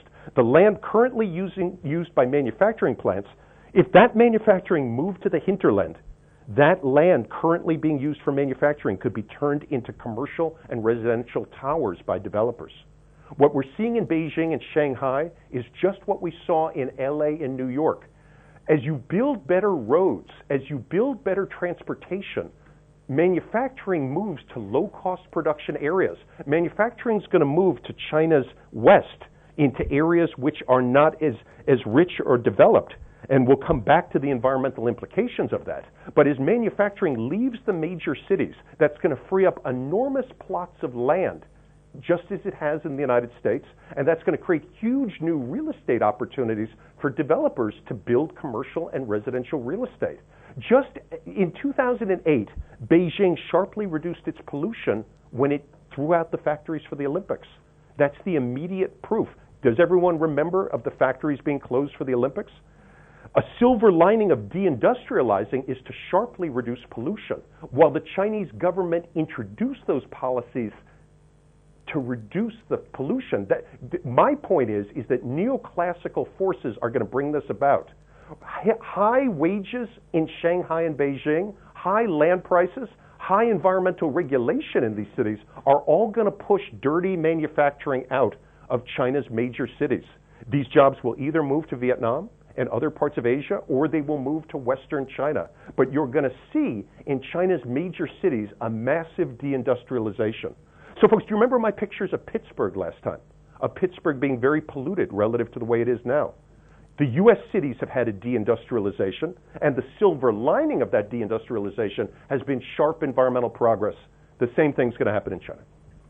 Now, and we can talk about what will happen to Western China, but in high poverty areas, those manufacturing jobs may be welcomed. And so there's a question of which areas and which cities in China actually welcome industry versus which say good riddance, goodbye and good luck. And I think that NUS, we can come back to NUS. I'm barely going to get through. Right now, another major source of pollution in China is coal. Folks, if China is such a sophisticated nation and is becoming wealthy, why is 80% of China's power generated by dirty coal? Where coal-fired power plants kill and pollute the air. Pollute the air, creating particulate matter which kills, and also create huge amounts of greenhouse gas emissions. As we all know, the reason China relies on for 80% of its power is because it has huge amounts of coal. In the United States right now, we are producing less and less of our power with coal and switching to natural gas. Natural gas is 50% cleaner than coal. So it's not quite a renewable power, but it's 50% cleaner and has much lower sulfur dioxide emissions per unit of power. The reason China is only slowly embracing natural gas is it would have to rely on Russia and other nations in Southeast Asia to import natural gas, and China's very concerned about energy security and wanting not to rely on any countries. As I showed you with my paper with Aparna Sawhney, China is investing greatly in wind and solar and may become a leader in these areas. So while China currently generates 80% of its power from coal, I think this number is going to start to fall because of the natural gas and fracking revolution taking place around the world, and because of its comparative advantage in producing wind and solar power. And so this will not persist. Arthur? Why didn't China pick up nuclear power? So he asked, why didn't China pick up nuclear power? And I actually don't know the answer to that. Does someone know the answer? Only a very small percentage of Chinese power could come from nuclear. The Japan accident just made China rethink whether we should. But that was pretty recent. So you're right. That explains. Overall, the percentage of nuclear power is increasing. I'm actually a supporter of nuclear power because of how deadly nuclear power has zero carbon dioxide emissions and zero local pollution. Of course, there's issues of what you do with the waste and of risk. But I think that France and up till now Japan, there's been a safety record to nuclear power. And Japan having these backup generators in areas that could flood, that was not a brilliant move, and that should have been anticipated. To an economist, that's interesting. That could have been calculated, that a tsunami could flood the generators, knock them out, and cause a meltdown. That could have been anticipated. So I want to skip this slide in the name of time. And I want to begin to remember the name of our project is Blue Skies in China. Folks, in no sense is this project China bashing. My co-author, Siqi Zheng, is a proud member a leading member of Beijing society. And our book is of interest to people. But it at first sketches the challenge. And to admit to a problem is the first step to solving a problem. And so in no sense is this book China bashing. In a sense, it's a celebration of China becoming the U.S.'s equal. That up till now, the nation has grown richer, but I believe it has significantly sacrificed quality of life to get there. So here is the story for what's going to happen next in China. Like Singapore, China's growing richer, and more of its urbanites are educated. UCLA is filled with people visiting from China, as I have mentioned. Seeing blue skies is an experience good, and once you have seen how people in other nations live, why can't you live that way? And so there are more and more people in China who have experienced what life is like at my UCLA, and that there's a growing demand to live in a high quality of life city. A point I made in an earlier lecture is that many American and European cities have had significant improvements in their quality of life over time. That New York City, Chicago used to have terrible pollution problems. London had thousands of people die in the Great Smog of 1952 caused by coal burning. And at that point, they gave up coal and switched to natural gas for heating and cooking. And there's cities all over the world who have made a transition. And we spoke about this in an earlier lecture where I mentioned that the leading urban economists have argued that those cities will thrive who can attract and retain the skilled. For the NUS graduates here, those cities you choose to live in are much more likely to prosper than the cities you don't choose to live in. The world is about competition for the skilled. Singapore is asking itself how it competes with Hong Kong and Shanghai. There is a competition among the elite cities. Those cities that are low quality of life will have a brain drain, and they will turn into Detroit. And it is that competition that will incentivize mayors to actually provide blue skies, and that's where I'm going. I talk to many Chinese people about 4-2-1, that there are 4 grandparents, 2 parents, 1 child. This is actually the story of my family. I have 1 child, I have 1 wife, and there were 4, at least for now. And I've been away for a while. And there's 4 grandparents. Folks, if you only have one child, something I've noticed with my son is we give him everything and we worry about him. We have a very undiversified portfolio. We bet everything on this kid. My teacher, the Nobel laureate Gary Becker, has emphasized, and I don't want folks to take this the wrong way, I probably should have dropped this point. For those households with just a single child, they have the time and resources to invest more in that one child. I think this is the more important point. There is a literature in human capital and labor economics associated with Janet Curry of Princeton University and the Nobel laureate Jim Heckman of Chicago, which has argued that, so Arthur is heckling me in the front row. If a child is exposed, if a pregnant mother smokes, if a pregnant mother is exposed to pollution in utero, she gives birth to a low birth weight baby. A low birth weight baby is more likely to be sick, lower IQ, learn less in school. When that kid is a kindergartner, that kid who's sickly learns less in school. That kid's now a second grader. That kid learns less in school, never catches up, doesn't get into NUS, and has some life where he or she can certainly have a good life, but doesn't live up to their full capacity. That life is sort of a chain of events, and what economists call an O-ring, that you're only as strong as your weakest link. If you don't get off to a good start, you could have some physics Nobel laureate lecture you, but you won't understand a word this guy is saying. That life compounds. I become a better economist because I study every day. And if you take a break, you become a heroin addict for a while, you can't make a comeback. These NBA basketball players who quit for a year, you can't come back. And so if you don't get off to a good start in life in this very competitive capitalism, you never catch up. And being exposed to high pollution in China's current cities, having access to low-quality food, low-quality medicine, these kids are not going to live up to their full capacity and be able to compete in the educational system that China has created around its elite universities. So point number 1 is that blue skies is not hippie stuff about dancing around nude on a beautiful day. It's about your child living up to his or her full potential as a person, and this being your only child. And the key to your happiness and your future retirement if you expect transfers from this kid. Point number 2. Things have changed in China. It used to be the case in the Soviet Union. There was a time, did Twitter always exist? Did microblogs always exist?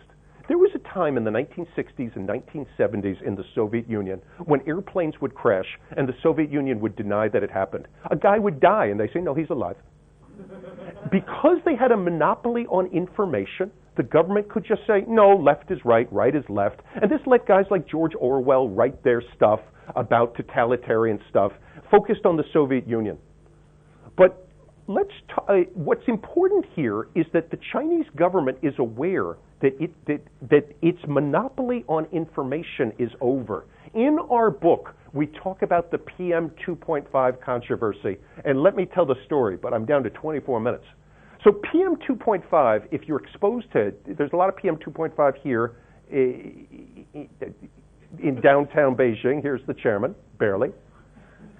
Folks, here's what happened. On October 20th, let's do October 19th.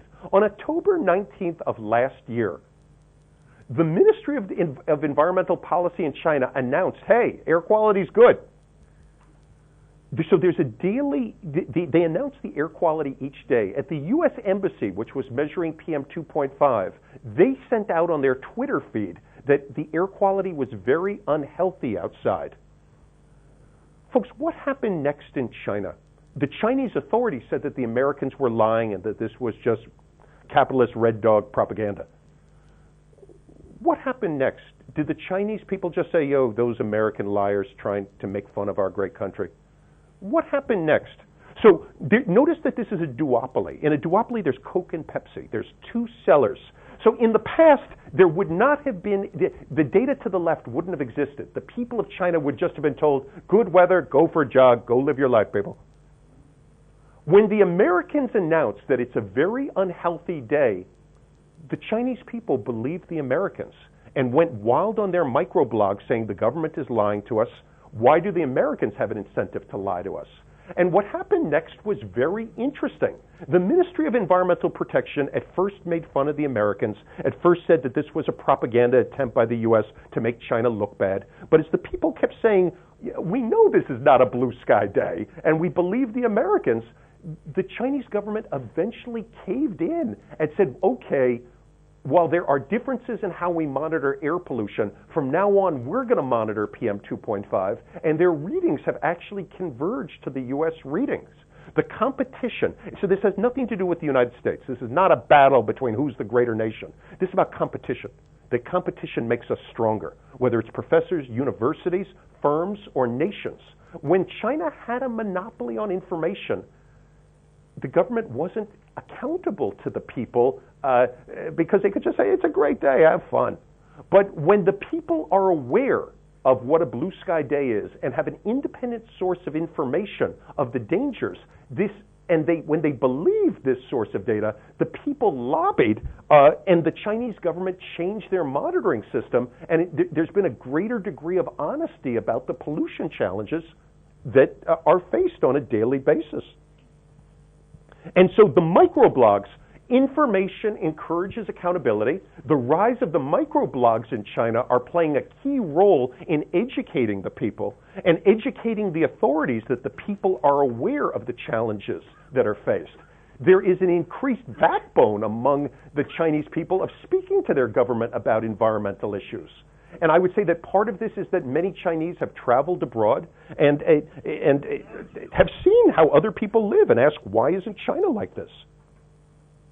We have talked in earlier lectures about my work, where we've already talked about this work, but this is relevant for the book because our work documents that the Chinese households based on real estate are willing to pay a price premium for low air pollution areas.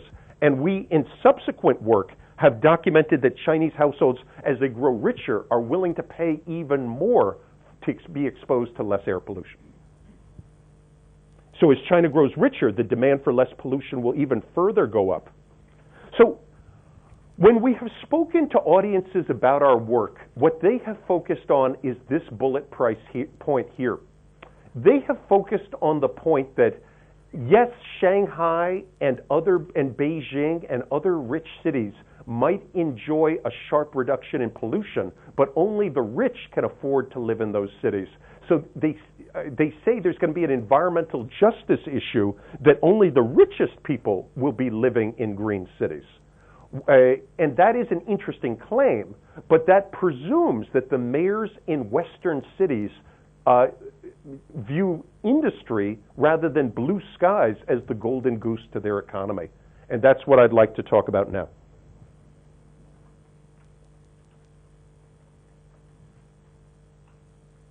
But before I get there, I want to tell you about bullet trains.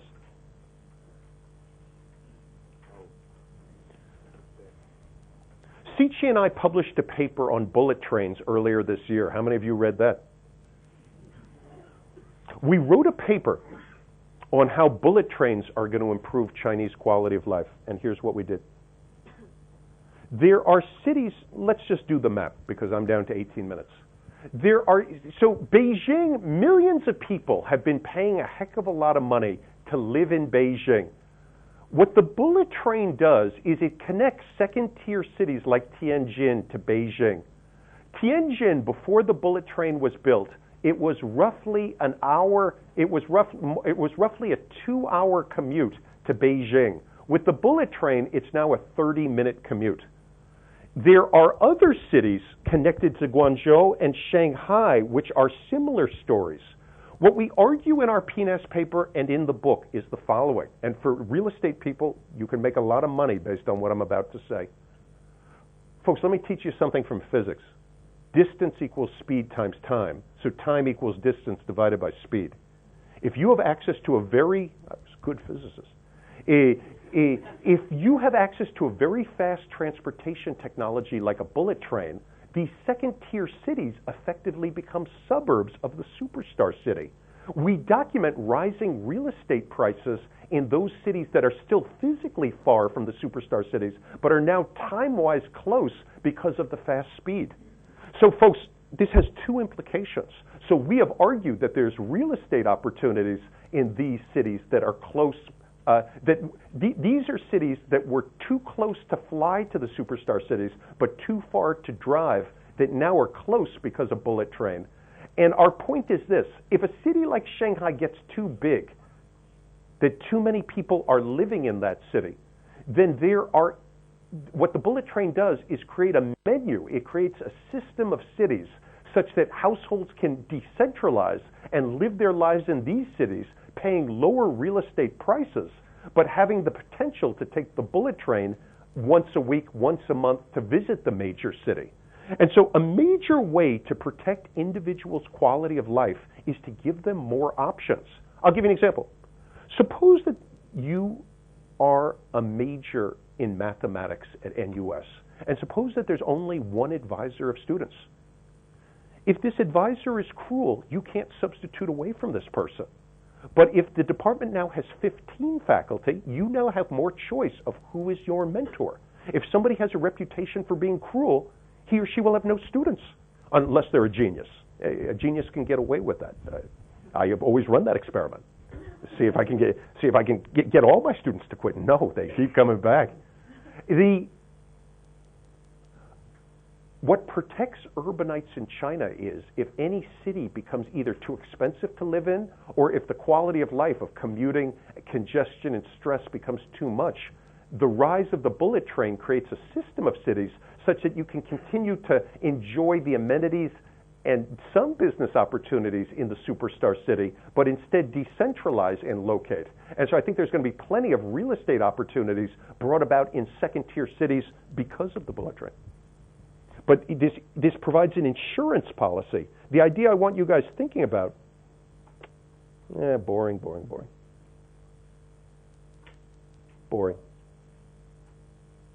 So these are cities where there could be increased opportunity for real estate developers because of bullet trains. And I'd be happy to talk in private with folks about this. Boring.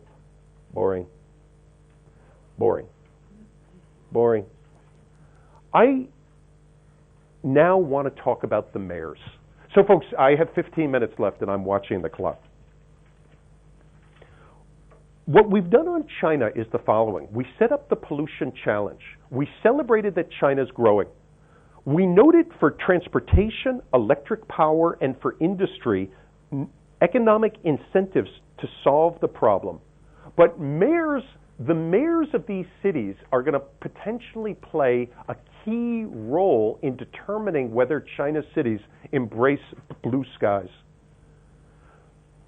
In the United States, we have elections. If a mayor doesn't provide services that people want, they throw him out. So in New York City, there's this guy, Anthony Weiner, who wants to be our mayor. You were supposed to laugh. This is a guy who sends photos of himself to random women. And he is not going to win. There's some basic level of competence we expect from our mayors, even though we expect them to be funny. Because we have competitive elections, that creates incentives for candidates who want to win, unless they're a Kennedy or somebody famous, to walk around, be handsome, kiss babies, say, I love you, I feel your pain, to connect with the voters and to offer services that the people want, that the median voter wants. To win in democracy, you have to get 51% of the voters to vote for you. So if 49% think you're the devil, but 51% are willing to vote for you, you win. We know in China that there are not competitive elections. The Chinese central government runs a tournament for promoting into the central government, within the central government, those mayors that it believes have performed well. Until recently, mayors in China were based on two criteria. Was the GDP of their city growing, and was there any social unrest? You would be promoted. You'd be more likely to be promoted if GDP of your city was growing and if there was no hippies jumping up and down causing trouble. Folks, if you know that you're going to be rewarded for gross domestic product growth, are you going to welcome dirty factories? Yes, that's sort of easy money. Even I know that if you have some dirty factories show up and do its thing, that's growth. You make some short-term profits. mayors at that time, prior to the year 2000, Chinese mayors had little incentive to address pollution issues because it was all about growth. Folks, there was no competitive media or microblogs in China reporting pollution consequences. There was no civil society or environmentalists or other hippies lobbying for environmental change. There was no Greenpeace. This was a time about growth, growth, growth. And China got the growth, but got the pollution that goes with it from industry-based growth. For reasons I don't fully understand, recent leaders have changed the rules of the game. And folks, if you could make progress on this, this would be very interesting and relevant for green real estate. Starting with this leader, the 5-year plans of China have increasingly emphasized increases in energy efficiency, reductions in water pollution, and reductions in air pollution. To the credit of the central government, starting in 2002, the government started to increasingly demand across the 5-year plans greater environmental progress. And so this is going to incentivize the mayors within the nation. Yes, here's an important slide. Folks, there is a political scientist at Yale named Pierre Landry who wrote a book 5 years ago where he argued that 30% of the mayor's promotion criteria is now tied to environmental criteria. And so, yes, the mayors in China are still evaluated on GNP growth, but a larger share, a growing share of their report card is based on environmental criteria. And so a mayor who has career concerns and wants to rise in the CCP has increased incentives to address these issues. Now, I want to say 4 things for why the central government has made this switch in its rules. These are 4 hypotheses. The first explanation for why the Chinese central government is making a green push, and folks, I hope you all see that if the Chinese central government commits to green issues, not only does this reduce local pollution in China, but if it reduces energy consumption per unit of GDP, it reduces carbon dioxide and helps the whole world. The first possible explanation is that the national government is responding to the demands of the growing urban middle class. Can we all agree that China has a growing urban middle class? Half of them are in LA. And half are here. I don't know who's in China. There is a common demand among sophisticated people, and there are plenty of smart people in China. They write all my papers for me. How do you think I write 99 papers? With the huge number of educated, sophisticated, the new generation of Chinese urban middle class, like everyone else, there's a demand to have high quality of life, both for aesthetic reasons, but also for their children. Point number 2, as we mentioned a moment ago, China is worried about energy insecurity, and if it was a more energy efficient economy, there'd be less concerns about that their huge growth in demand could lead to national security issues of energy shortages. The third reason that China is going green is self-interest. There is the belief that there's going to be huge growth during the 21st century in global demand for wind and solar equipment, and that if China could become the world's leader in low-carbon technology, that this could be a huge source of trade surplus in the future. Folks, the fourth reason is the most controversial. UCLA has just hired a new faculty member named Alex Wang. He's a lawyer who UCLA Law School has hired. And here's what he says. This is his hypothesis, not mine. This is called the legitimacy hypothesis. The legitimacy hypothesis is that the Chinese central government wants the Chinese people to love it. And it wants to show the people that it cares about them. I love you. One way to show love is to buy roses. Another way to show love is to provide tangible public goods that people want. Making a commitment to pursuing environmental goals is one way to credibly signal to domestic constituents and the international community that China is an international leader and that the party cares about its people. Folks, there's been revolution all over the world recently. Have you noticed?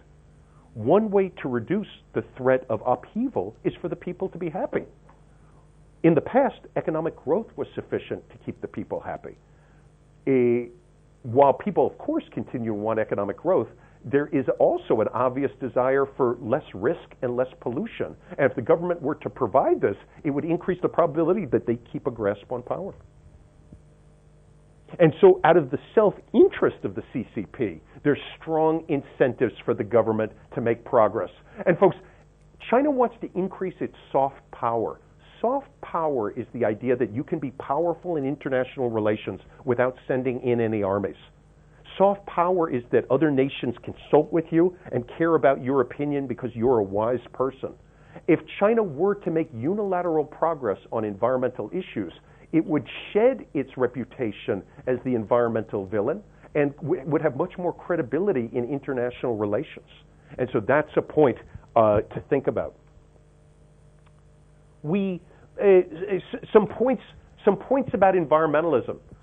Smoking in China has fallen sharply. The people of China have been willing to pay a very large price premium for imported milk from Hong Kong and other places because of worries of domestic food concerns. So this is a market test that the people of China are willing to put their money where their mouth is, being willing to pay a large price premium for safety. And less pollution is a type of safety. And so the story that Sichi and I tell in our work, and I'm going to crack a joke as I wrap up, is about the sandwich. The mayors of China's cities are the meat. Does this look like a tasty sandwich? It looks like last night's sandwich. The meat of the sandwich are the mayors of China's cities. They are being squeezed by the central government, who increasingly want better environmental performance for the reasons we mentioned. That's the top layer of the sandwich.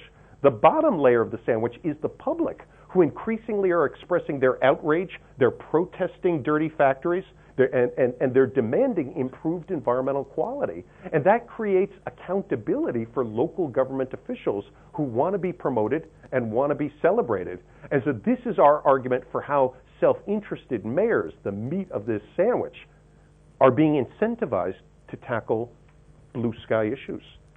Because again, think of the leaders of Singapore. If Singapore became a very polluted, low quality of life place, would the hotels have people in them? Would the five-star tourism is a major piece of New York City's economy, of London's economy? In Paris, waiters are being told to be nicer to tourists because there's worry that Paris is losing tourists to Italy and other places because of rude waiters. If you do not provide high quality of life, you lose in this footloose economy. I will skip this and end with this slide. And we will have time for a couple of questions, and I'll stick around. At the heart of our book and our optimism about China's future environmental progress is that there is an emerging middle class, an upper middle class, who lives in cities and has the same desire for a San Francisco lifestyle. Why can't Shanghai look like San Francisco? And I actually think it will in 30 years. And so it's so it does, and I would be willing to bet you guys. I will be 77 then. I'll give you $100,000 if it doesn't. You give me $15,000 if it does. And so it's I bet people all the time. I better be dead by that time, but you got to put your money where your mouth is. But point number one is the push by the emerging middle class for an improvement in urban quality of life to match all the material goods they have. There is an increased information transparency, back to the PM 2.5. There's an emerging civil society lobbying for environmental progress, and that this encourages government accountability, and firms increasingly can't get away with malfeasance, of having courts and fines for malfeasance as the media covers these stories. Politicians, as we just said, are increasingly incentivized due to the new performance criteria to take into account sustainability and world technology transfer, that ideas are public goods. If the United States makes progress on wind and solar, perhaps because of mass production in India and China, China will benefit and can get rid of some of its coal-fired power plants and adopt these technologies. So folks, let me stop there, and I apologize for rushing, but I had to get through all that. Let me take a couple of questions, and then I'll stick around to speak to anyone one-on-one.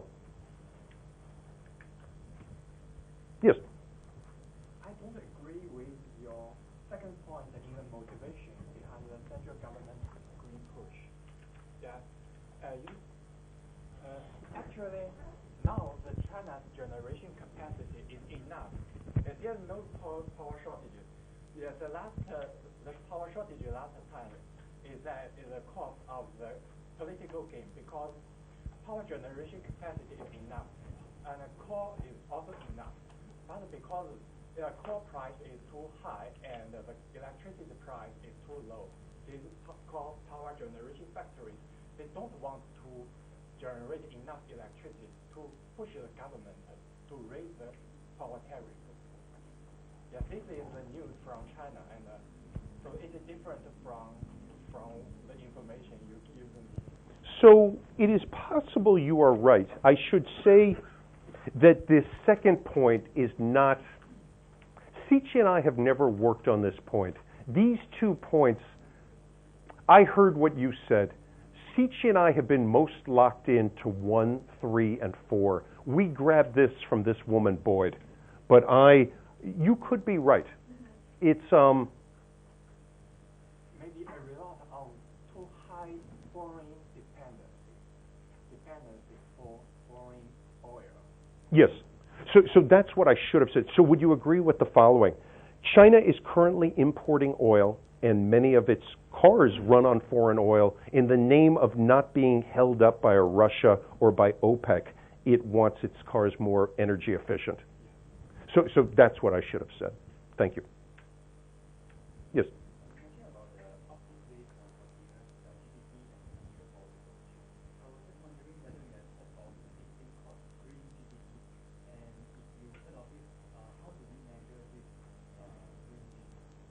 So that's an excellent question. That's what I was alluding to in this cryptic slide, which I wish I had done better. But let's spend 2 minutes on that, because that's an excellent question.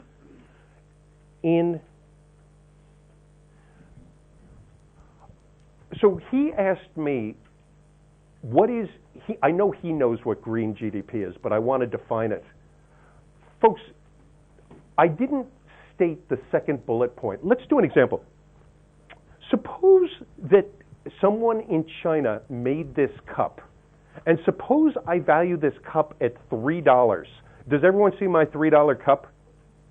But suppose that $1 of environmental quality was destroyed to make this cup because toxics were released in the air, and this handsome young man went home with a cold because of that. Green GDP is to take 3 and subtract 1. Did everyone hear what I just said?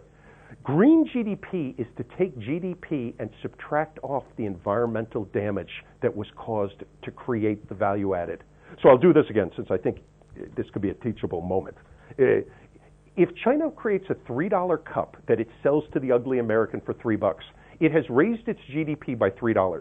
But if he's the only member of China, and if he suffered $1 worth of toxics exposure, a green GDP analyst would say China has increased its green GDP by $2 because it destroyed $1 to make $3. Now, but folks, how did I know that I caused you $1 worth of damage? It's actually very hard. You would have to either use contingent valuation or some health production approach to measure the damage. Because suppose I hear you coughing because we made this cup. I can't subtract your cough from 3. We'd have to monetize the damage you suffer from coughing, and then we'd subtract that monetized damage from the 3.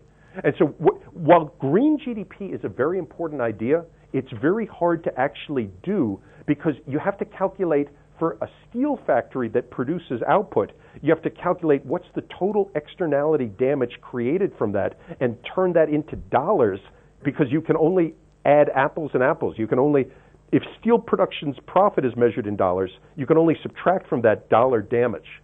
But that's actually a very tricky exercise that environmental economics courses spend weeks on, and which we've actually made very little progress.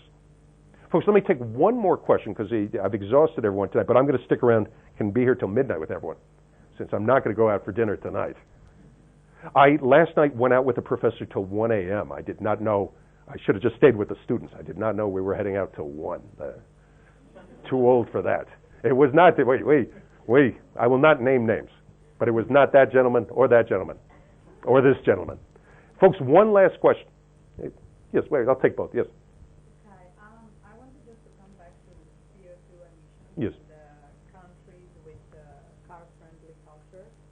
And I'm thinking how basically the town planning policies can influence the demand and car usage. For example, in Europe, for any new residential development, new residential master plan, you will have a requirement for 1.1 car parking place per household, while in US this number is much, much larger. So, but also on another side, in a city center, how many car parking spaces and garages above ground, underground that you provide. So what I'm trying to say is that here basically the demand follows supply. In a sense that if you provide more parking spaces, more people will be willing to use the car and drive to the city center and park there. But an economist would say, well, you're right, there's a chicken and egg issue, that those spaces are probably there because the politicians anticipated they were demanded. So the chicken and egg problem, this simultaneity issue always lurks. Does parking cause people to drive, or did they create the parking because they knew that people wanted to drive? And to resolve that, we would need some randomization. I brought up, so today I was working on this paper, Carbon Emissions from Private Transportation and Center City Quality of Life. This paper is a homage to Europe, where what it says is, in the United States, when center cities have more vitality, so the United States has center cities and suburbs. When the center cities have more vitality, people actually drive less. And so this is correlated with what you said. I'm very sympathetic to your point of the role that parking plays in encouraging people to drive. But I think it's part of a bigger question of why do Americans love driving so much? And that Americans would drive less if we had better public transit, if we were willing to live at higher density, and if downtowns were safer and were more fun. And that's actually what we explore in this paper. And so it's but I'd have you, if you believe that ample parking causes us to drive in America, I'd ask you to think about why we have so much parking. Do mayors just enjoy making parking, saying, there's that Joni Mitchell song, Pave Paradise, Put Up a Parking Lot. I guess we could play that on YouTube. So when I see a parking lot, I say to myself, somebody must have demanded this, and some politician sought to make this. To convince me that parking causes driving, you would need some random number generator randomly throwing parking lots in different places and seeing whether driving increases in those places, or do we see parking lots emerge in places where people drive a lot? So I think there's sort of a chicken and egg issue there. But actually what I was thinking is basically if you would go to a city center and would have to drive half an hour just to find a parking lot and be late at your job half an hour. So maybe next day you would consider taking your car or taking the tube and going to the work. So for example, just to make an example, in San Francisco, there is this new parking model. So Don Shoup is my colleague. He's a UCLA professor. So let's do what she's about to say. So he's a good friend of mine. No. So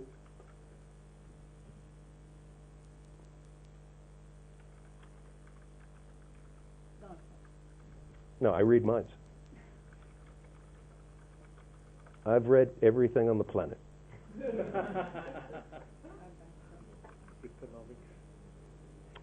So, brother. So, this will take one more second. So Don Shoup, as she was saying, has introduced my colleague at UCLA and my good friend, has been... Oh, brother. So... Yeah, we lose. This was an article in the New York Times last year. San Francisco, as she was saying, has introduced time of day pricing, where the price of parking goes up sharply during peak times of day.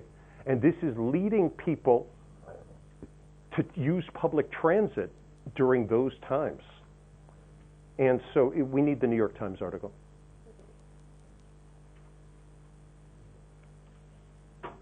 So, but this just comes back to carbon pricing again. When you have efficient, yes, a meter's so expensive it creates parking spots. Tianfu, one up, one more.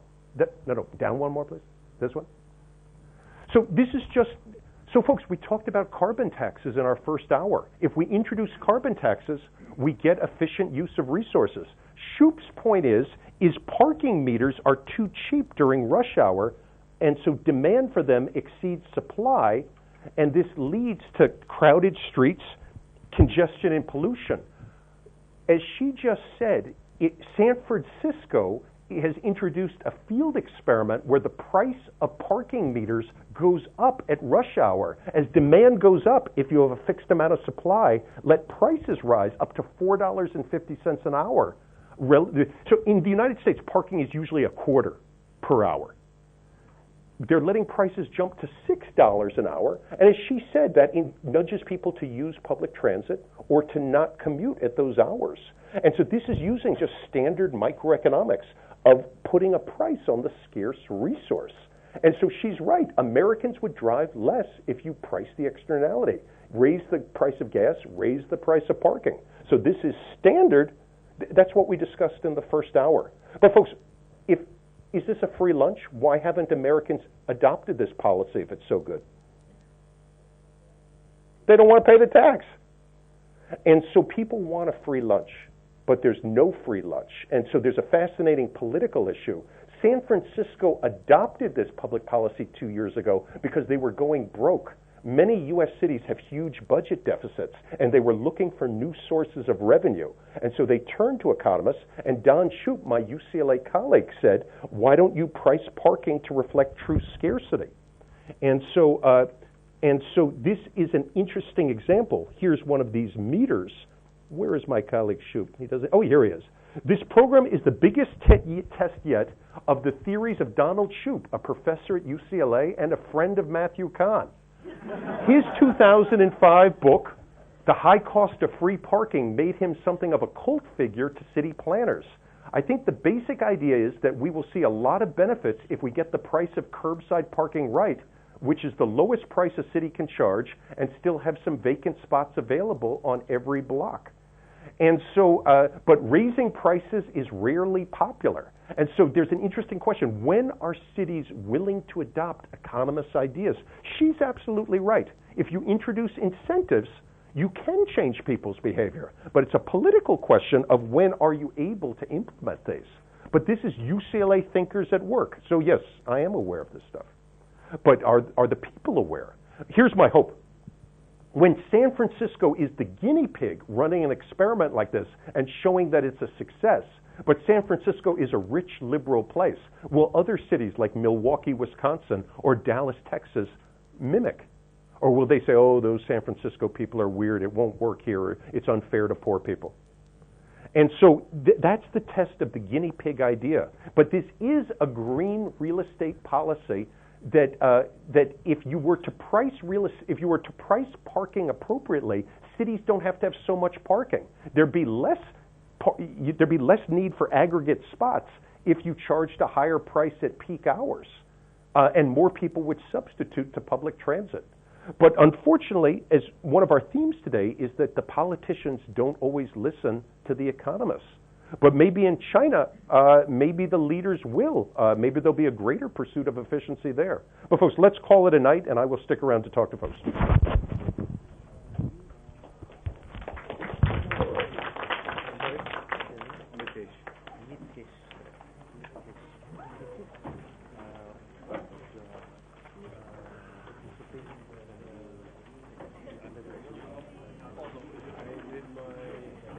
MBA in small business management and entrepreneurship.